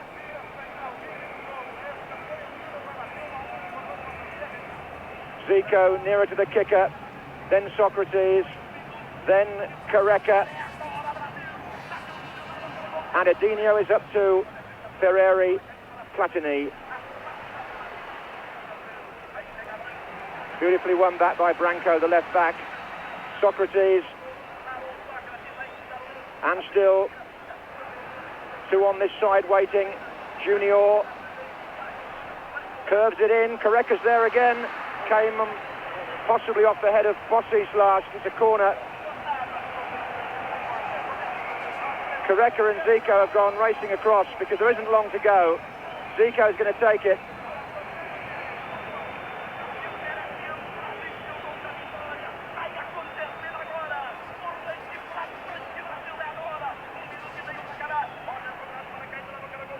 Header by Battiston.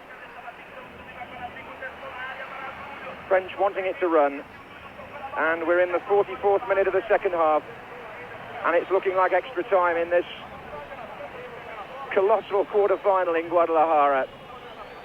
The game that everybody in football has wanted to see is getting tighter and tighter and more exciting for that. Silas waits to join the action. 20-year-old from Sao Paulo, who was a star of the World Youth Championships a year ago, now being introduced to something far more important.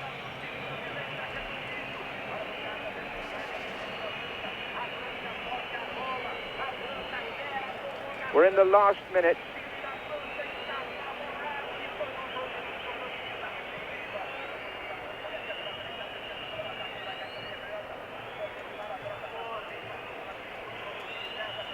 Everybody in this lovely football stadium enthralled by what they've seen, and they look as though they're going to get another half hour, and who knows, maybe even penalties after that.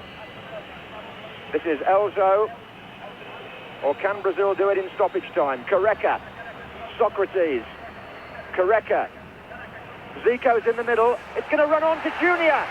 Oh! And everybody just gasped, and the referee pointed to the centre, and we've got extra time. And what a quarter-final.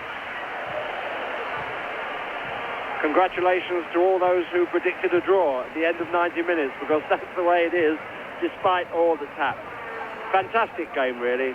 Quite a delight. End-to-end football. Lovely, beautiful moments of skill. Times also where pure running power has been to such an advantage. Really an extraordinary but most enjoyable 90 minutes. And what's to come, John? Well, I think the first thing that's to come, Jimmy, is the lads back in the studio, Laurie and Terry, to look at the penalty business and to see whether they felt there was any surprise element in the fact that Zico took it.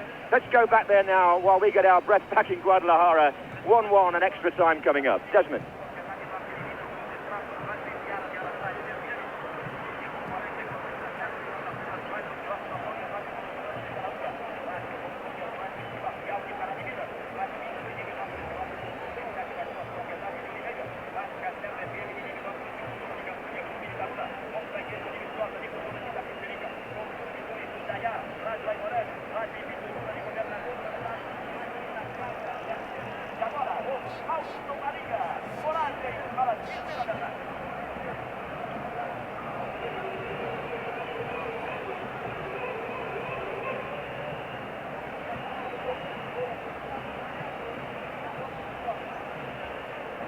On penalties.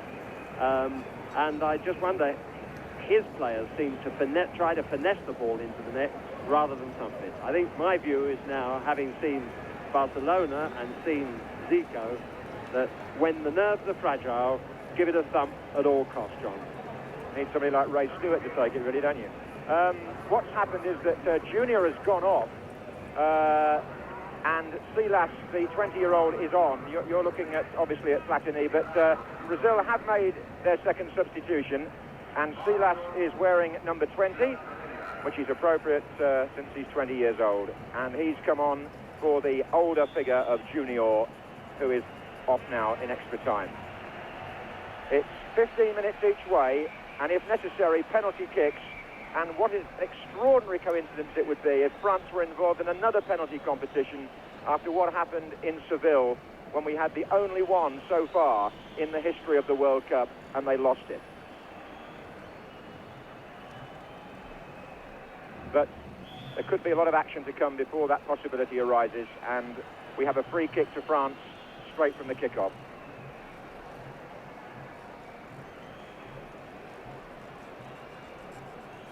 Ferreri has gone onto the edge of the penalty area with Stoppi-Ra. Platini will take it. Rocheteau is there as well, but now it's being left for Tussaud. Platini decides he'll go and join the throng in the penalty area.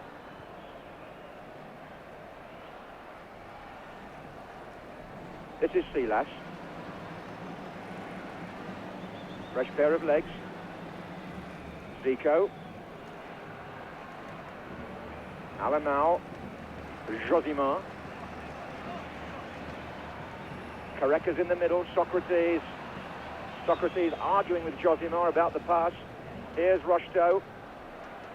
And the inevitable figure of Julio Cesar, who never seems to get bypassed. Alain. Silas. Zico.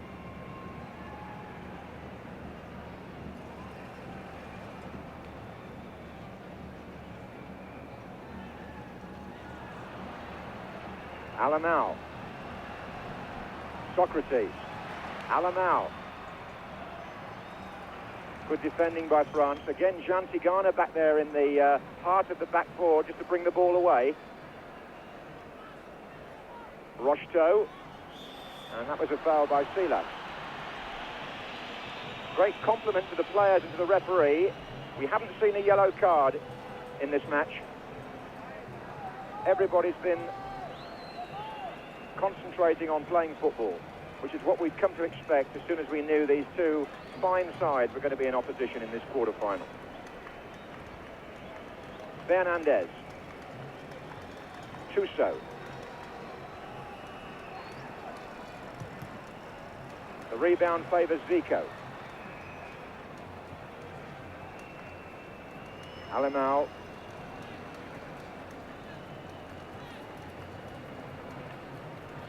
Elzo. Silas. Alain.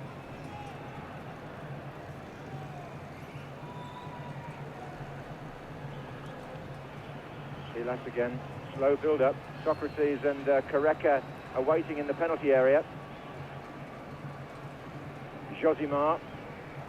Brazil just decide to try and come out and go the other way. Edinho. And they switch it again. Josimar.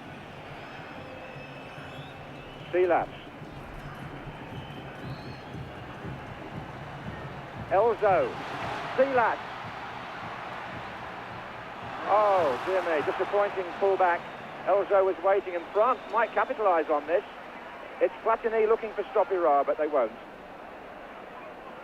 Silas held his hand up and acknowledged that was a poor final ball after Brazil had spent a lot of time probing for that opening, very carefully.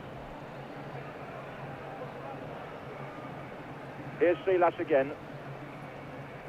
Elzo.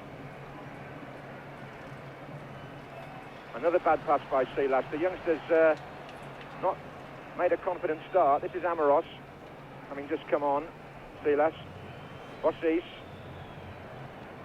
4 minutes gone in extra time, and this is developing into one of the great World Cup marathons. Prize at stake, remember, a place in the semi-final here against Mexico or West Germany. Brazil certainly had their opportunities to win it in the last quarter of an hour of normal time, but didn't take them. And Bats in goal was a hero. Here's Ferreri. Rocheteau. For France, Dominique Rocheteau. He's gone all the way. Oh, and it's coming to Stopira. That would have been one of the great goals of the World Cup. Dominique Rocheteau went clean through the defence, and Stopira in the picture there couldn't bury the rebound. An absolutely scintillating run by Rocheteau, but a fine piece of defending at the last there. And I'm not so sure that wasn't Julio Cesar again who actually fell in front of Rocheteau. Branco actually got the ball away. Now there's an injury behind the goal, just to your left. But Brazil are down to 10 men as Ferreri takes the corner. Stopira's there again. In fact, Stopira and Rocheteau, who Terry and Laurie weren't all that keen on their first half display, have utilised the extra space quite well in the second half and almost pulled off the goal they're looking for. Stopira, a very determined player, very forceful, not that much experience at this level, but very promising young man, still plenty of energy left and loves scoring goals. Julio Cesar is back on the pitch after attention, and Brazil are on the attack after a heart-stopping moment at their end. This is Socrates, and now it's Alain.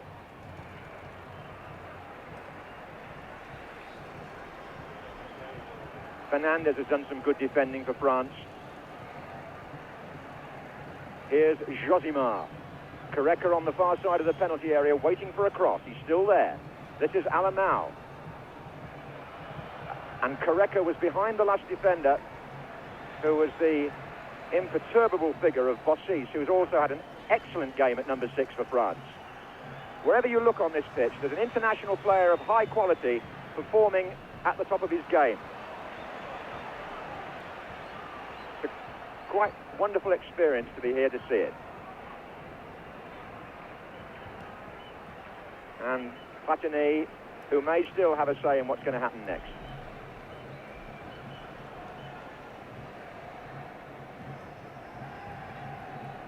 Tigana, Fernandez, and Tuso. Appeals for offside, it wasn't given, and Edinho just touched it back to Carlos. 7 minutes gone in extra time. France 1, Brazil 1. Zico for Brazil. Elzo. On this side, Josimar. But he's running into trouble, and again it's Tigana, but this time his pass goes to Alain. Zico couldn't get it to Careca. Silas. And the French are defending well. We've got to give them some credit here. On the counter-attack, it's Platini. And my word, it's Rocheteau. Stopira's in the centre, and Platini is joining him there. That was Stopira. Ferreri. Platini. Couldn't get the shot in. And Brazil, you get the feeling there's so many gaps in midfield now when an attack breaks down. You get a feeling that somebody's going to have an extra man on the counter and perhaps put one away to settle it. This is Zico to Silas.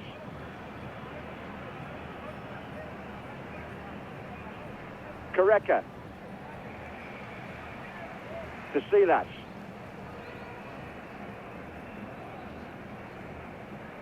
Here's Alain. Elzo, number 19.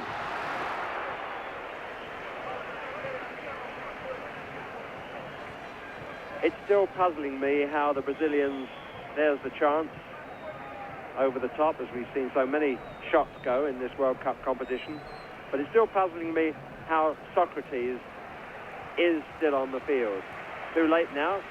They've used their 2 substitutes.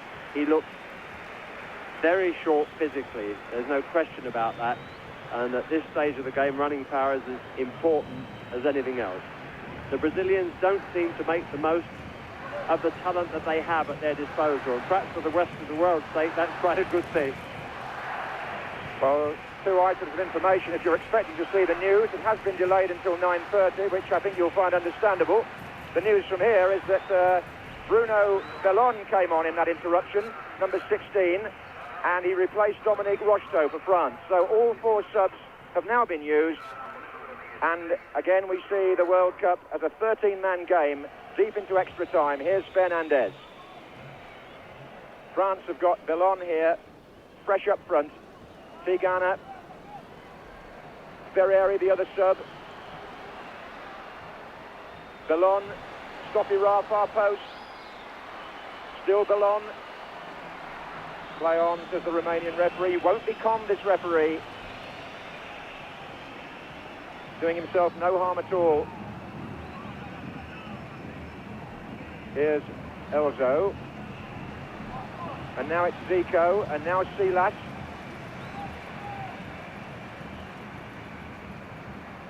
Elzo again. Silas. Socrates, oh, he looks so casual at times. And the play switches, obviously, with so many tired legs on the pitch now.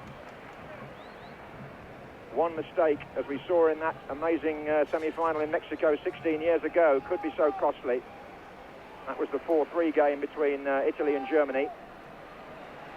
Bossis. Bellon's in the middle. And of course extra time the other day between the Soviet Union and Belgium, so these marathon matches really testing the endurance. Silas. Socrates. Lovely turn, but running again into difficulties. Looking rather laboured. 11 minutes gone in extra time. Brazil 1, France 1 in Guadalajara in the quarter-finals of the World Cup. Battiston. Outside him, Stopira. Battiston. Shoots against the legs of the defender. And here's Silas. And now Elzo.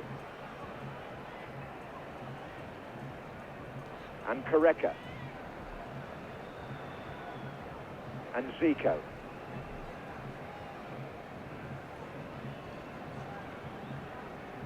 Silas. Careca. Silas. That's the fresh young man there, Silas. And having fresh legs at this point of the game does give you the opportunity to make history and glory for yourself and your family by scoring a goal at the end of one of the finest matches that we've seen in the World Cup. The fresh players, I think, are the ones who might turn it. Silas could be started nervously, but as you see there, is warming up. And maybe at the other end, Bellon or even Ferreira might do the trick. Well, unless somebody does the trick, we shall go into the nail-biting sequence of penalties. This is Socrates to Alain. Zico is up with this attack, and so is Careca on the far side. Alain to Silas. Trying to force it through to Zico. And Silas goes again.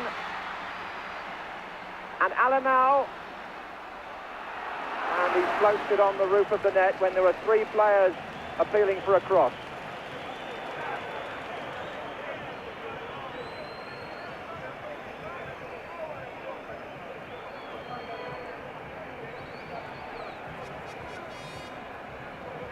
Two minutes left in the first period of extra time. And the French, who went through that heartbreak 4 years ago of the extra time and penalties against West Germany and came out on the wrong end. I just wonder whether psychologically there are 7 survivors in the team. I just wonder if it's gone through their minds. But this is Platini. Zico. Silas. Alain.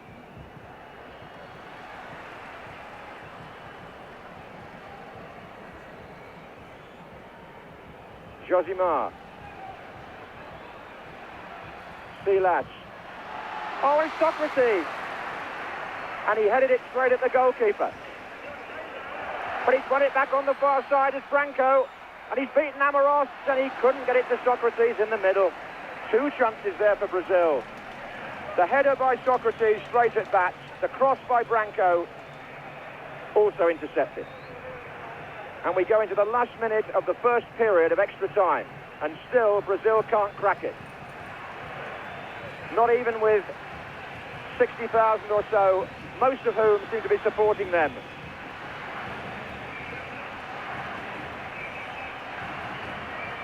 The end of the first period of extra time. This calm Romanian referee says let's change round straight away. Coach is not allowed on at this stage technically. But Jimmy Hill, where's your money now?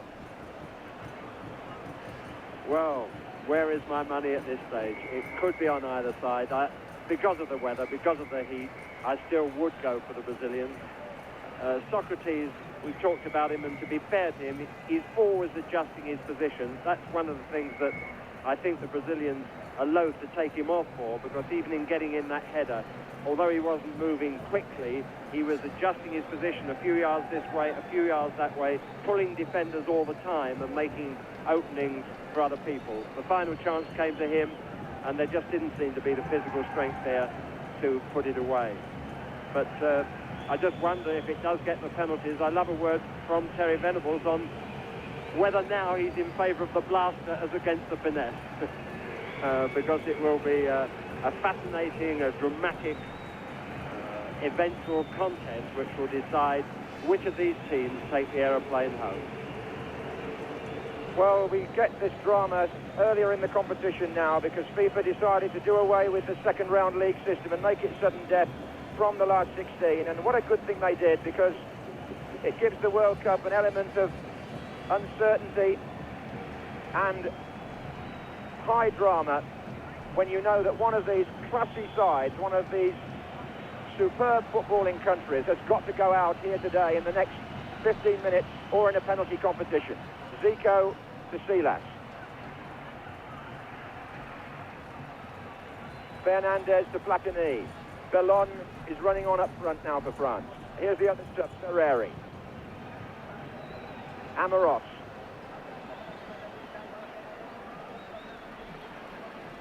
Amoros to the line. Ball wasn't out. The cross was a bit long. Back heel there by Alain was a bit casual. Bellon was in quickly. You can't change the natural habits of the Brazilians. A very risky thing to do, that back heel at that stage, but they're brought up that way, and at this stage of any game, they can't stop. Bellon's cross headed out by Julio Cesar. Now Tigana. And Amoros.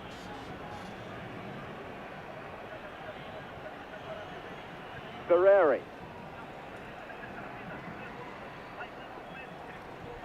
And he's got a corner, has Ferreri.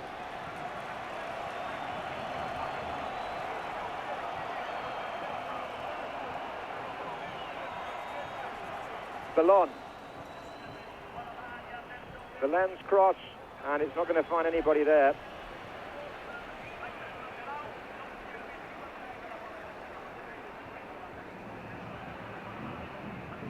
Tuso tangling with Alain, and players will start to go down now, not just in pain after a tackle, but I would imagine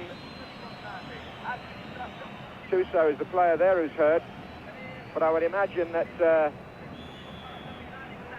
tiredness is going to invade even the strongest morale here.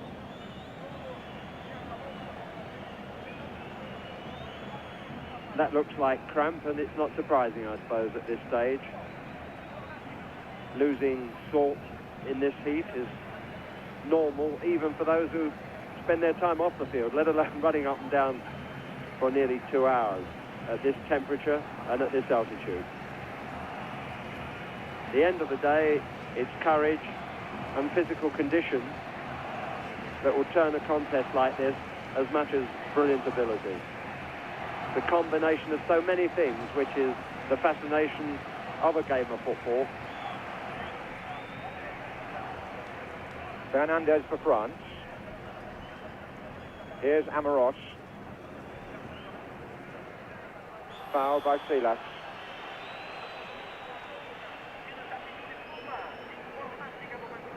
Stopira, Platini and Ballon waiting for the diagonal free kick here. Bossis has gone forward to join them.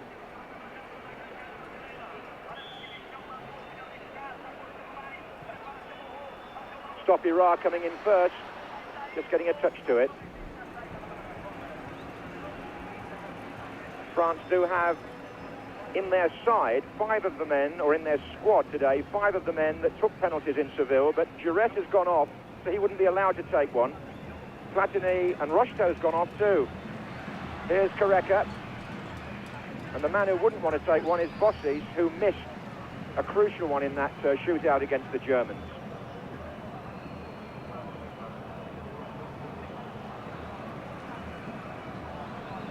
Here's Socrates. Josimar.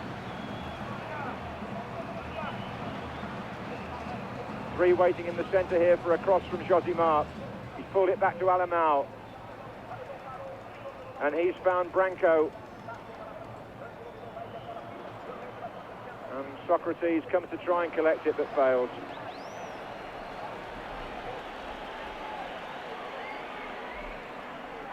This is Tuso to Platini. Ballon is over on the left wing. Tuso finds him. Bossis has made a run from the back, also down that side, number 6.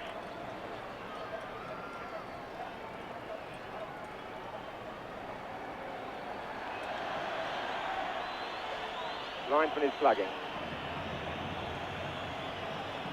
Well, 5 minutes gone in the second period of extra time, so 10 minutes away from a penalty competition between Brazil and France. Locked at 1-1 since 4 minutes before the first half of normal time, when Platini equalised the earlier goal by Careca, but so much has happened since, that seems like yesterday. This is Josimar. Zico.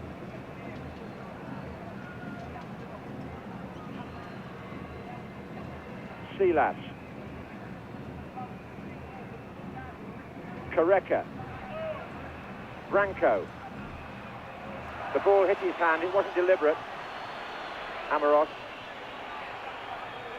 That's a good ball by Amoros, and Stopira's away. Julio Cesar with him, Ballon's in the middle if they can find him. Ferreri. Stopira, can he save it?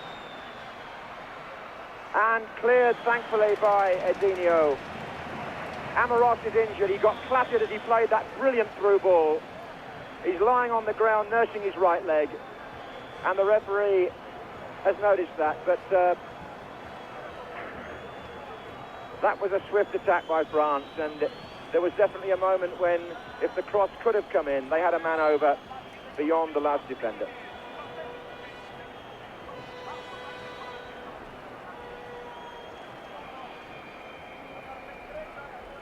Edinho has complained to the referee that they're allowing Amoros too much time on the pitch for treatment. And so they should, really, because it was a Brazilian, I think it was Alain there, who actually pushed into the ground. He was so frustrated he'd lost the ball. After it was played through, he actually shoved him to the ground off the ball, which is when he got injured. So on that score, he's entitled to have the time in which to get back into the game. Brilliant through ball it was at the end of the day too. So we resume with a French corner. Ferreri standing on the penalty spot. Fernandez has joined him now. It's too high for Stopira. This is Tigana. Platini. Fernandez. Stopira! Offside! Offside! The flag's up.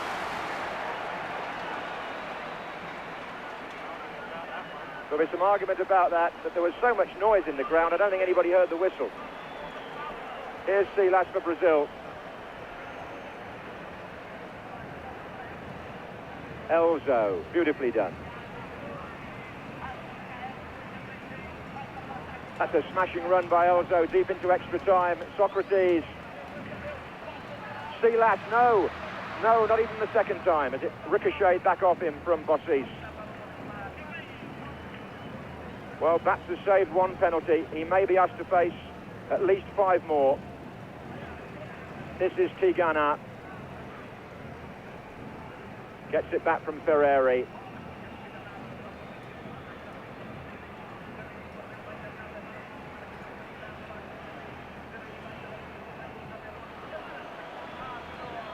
Belon trying to get the cross in, but Alain comes away for Brazil. Careca's the only player forward at the moment. Square is Zico. Socrates in the inside right position. Zico, Careca, Zico, and it won't run for Brazil. France still defending well in groups. They've really clustered round the ball and shut out the angles. 7 minutes left. Battiston. Platini is in there too. Battling it out with Josimar. Oh, they're both acting as if they're hurt there. Platini because he thought he should have had a free kick, and Josimar is rolling on the ground. I give the verdict in favour of Josimar there. No question about it. He was playing the ball. He was attacked twice from behind.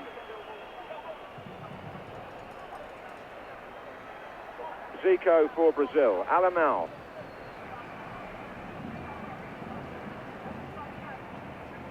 Silas. Elzo. Careca, no. Franco, though. Good defending by the French. The back four have played brilliantly at times in front of a goalkeeper who's already made his name in this match. That was Bossis who finally won the tackle and brought the ball away. Still, most of the play with Brazil. But can they find a way through? Zico. Alain. Good save again by Joel Bats. Covered his near post brilliantly. Corner to Brazil. Players on the ground now, feeling the effects of this marathon. Adinho is waiting in the centre. So is Zico here. And Bats does enough again. Alain is still on the ground on the far side of the penalty area for Brazil. France break with Platini. Oh, he's onside. It's Belon. Can he do it for France? Bruno Belon. Oh, goodness me. Carlos has fouled him. And the referee's saying, play on. That's extraordinary. And Brazil are on the attack with Silas. And Careca. And still Careca. And he's gone past Battiston. And Socrates has missed an open goal. I can't believe this. Socrates never looked like getting in position to put that in the net. It only needed a side foot, but look at him. A tired man falling over before the ball came. But we have seen here one of the most dramatic incidents in the whole history of the World Cup, proving that the referee has made, I feel, an extreme mistake. It proves also that the laws of the game are not sufficient to cover for this incident, because that is a goal for France, or should be at least a penalty. Because it took place outside the area, the referee couldn't give a penalty, but who would believe he would give nothing? And who would believe that the goalkeeper wouldn't get the yellow card? Or even the red one? I mean, that's, as you said, France were in the semi-finals there for a split second. Here's Belon, the man who was involved. It was a lovely ball by Platini that put him through, and he was onside. Bossis for France. Can they do it this time? Still Bossis. Well, Carlos, the goalkeeper, must be the luckiest man in football at this moment. And the French, the most disappointed. And the unluckiest, the referee, because he's spoiled there in an incident that will be talked about throughout the world, his better performance throughout that game. Yes, it ranks with the decision in the first match here when the referee from Australia disallowed the goal by Michel. Brazil were lucky on that occasion, and they're even luckier here today. 2.5 minutes left in extra time. It's going to go to penalties, I think. But France haven't finished yet. Ballon. Edinho, free kick. Pushing between Ballon and Elzo, a little bit of reaction.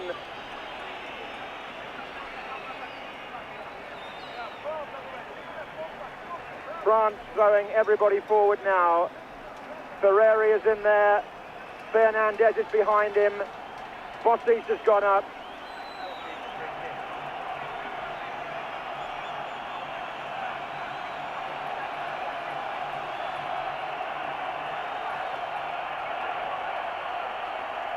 Ferreri is the man nearest the kicker.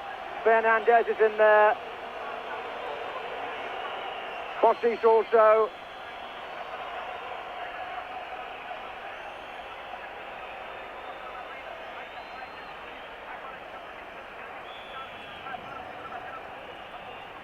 And Bossis up at the back, Stopira. And Platini and Stopira. And Platini, what a brilliant fight back for the ball. Can France do it even yet? Fernandez. And in looking back on that incident, we have to remember Seville 4 years ago, when a Frenchman, Baptiston, was cruelly smashed to the ground by Schumacher. One of the worst incidents in the history of the World Cup, and was carried off. And France didn't get their just desserts that night, and they haven't got them here today with Ballon either. Wasn't such a cruel challenge this time by the goalkeeper, but it was certainly a foul. And again, nothing was given.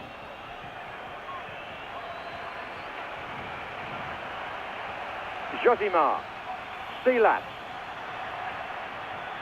And the referee has brought extra time to a close, and we're into penalties. The Brazilians are arguing with the referee about something, but I would imagine it's the French who should be protesting. Now, this is only the second penalty competition in the history of the World Cup. The first one was when France were beaten in a shootout with West Germany 4 years ago, when it went to 6 penalties each in the end. And while this delay, and there will be one while the referee and the FIFA officials sort it out, goes on, let's just get a view from London about that highly controversial incident in the last couple of minutes.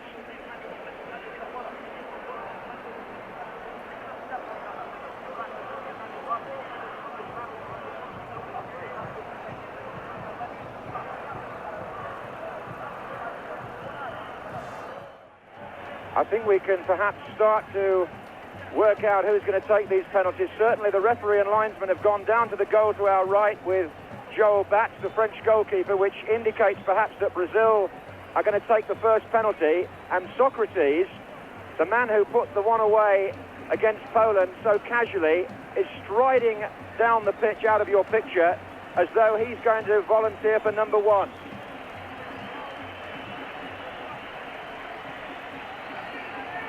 Socrates has got a phenomenal record from penalty kicks. Can he give Brazil the start they need here in this penalty competition? They each take 5, remember, and if they can't settle it in that sequence, then it's sudden death. So it's Socrates against Batz.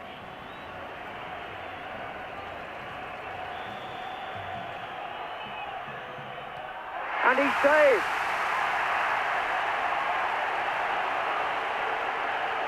Well,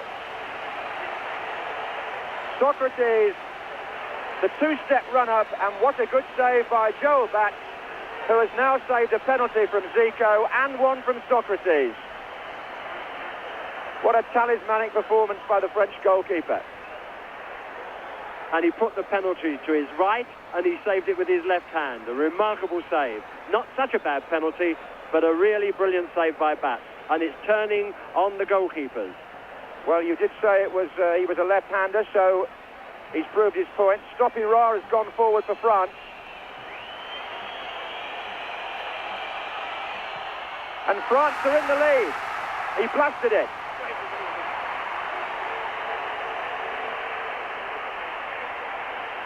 They've each had 1 penalty, and France lead Brazil 1-0. That was the thumping technique right in the roof of the net. Well, who would be in the shoes of these players now? Their position in the World Cup, Brazil and France, hinging on this penalty sequence. You can see there the penalty spot. They try to place it around the edge because the grass has been flattened a little bit, as it always is at penalty spots, from the paint. Alain, and he scores. So it's 1-1, but France have a kick in hand.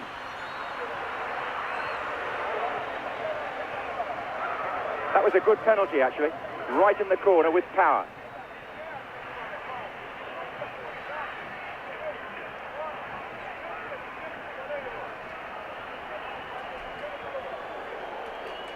He didn't get a shot there. The referee was actually pressing the ball down into the spot with his foot there, which probably shows he's never been a player, certainly of any calibre in his life, and had to take the penalty rather than stand and watch. Amaros, who scored in Seville.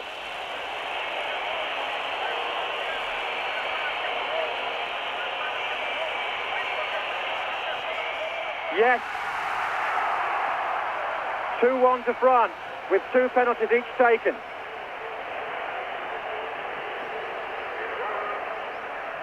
Good effort by Carlos there, but he won't have too many sympathisers among the neutrals now. And it is going to be Zico. Well, the private duel between Zico and Bat is resumed.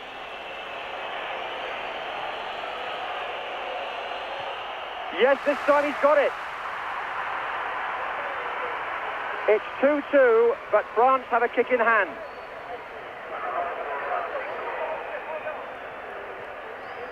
Zico making up for his earlier miss.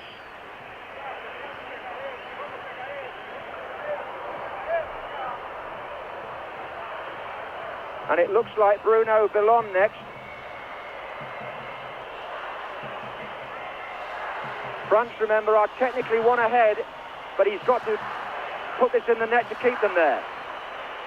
And the Brazilian fans trying to put him off.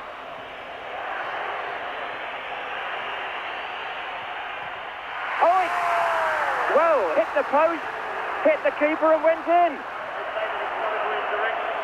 Now, does that count or not? I would thought it does, because it's rather like hitting the post and going in a sense. I think it has to count, Jimmy. Well, my view is that the ball should go in straight away and directly, and if there is a miss, then it is a miss. But it happened so quickly, and happened on the far side of the keeper, that I'm absolutely sure that the referee has allowed it. I think he has. Adinho went to protest and he waved him away. Could he be making the second blunder of this game? Well, I don't know, because it's not as if this player who took the kick had a second shot from a rebound or anything. I mean, he only had the 1 strike and the ball did finish in the net. Have you ever seen such drama? I've never experienced anything like it. It's 3-2 to France. They've each had 3 penalties. Now, who's this? Branco.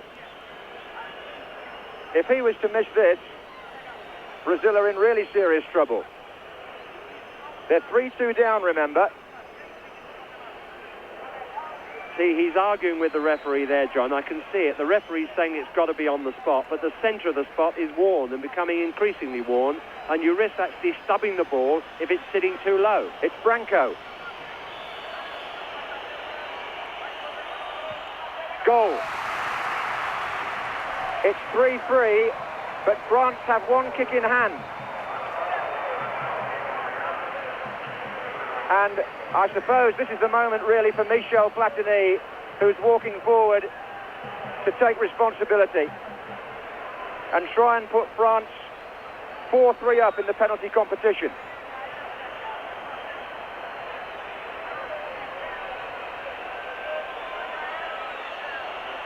What a birthday Platini is having today.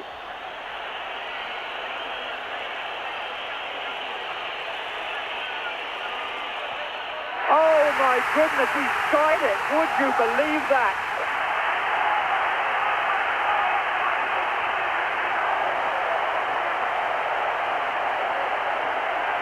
One of the world's great players misses what could be a crucial kick. Now then, let's get this right. It's 3-3 after 4 penalties each. It's absolutely level, and it's effectively really now is sudden death. And here's Julio Cesar. Extraordinary. The nerve of one of the greatest players in the world failed him at the vital moment. It happened to Uli Hoeneß many years ago, that at the end of a European Championship final, lost his nerve and skied it. Julio Cesar for Brazil. Great save by Back. Now, if France score from the next penalty, they've won.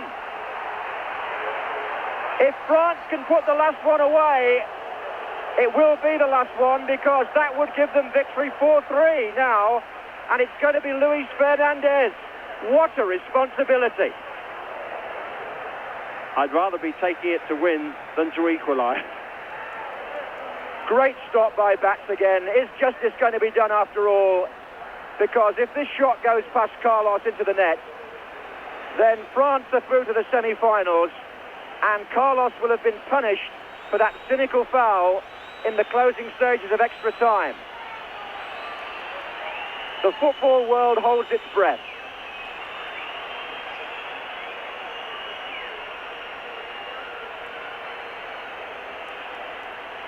Are we going to see the wheel turn full circle after Seville? We are! France have won! France are in the semi-final. 4-3 on penalties. Fernandez! What a great moment for the European champions. And who would say they don't deserve it? And in the most tense and dramatic circumstances in Guadalajara, Brazil are out of the World Cup.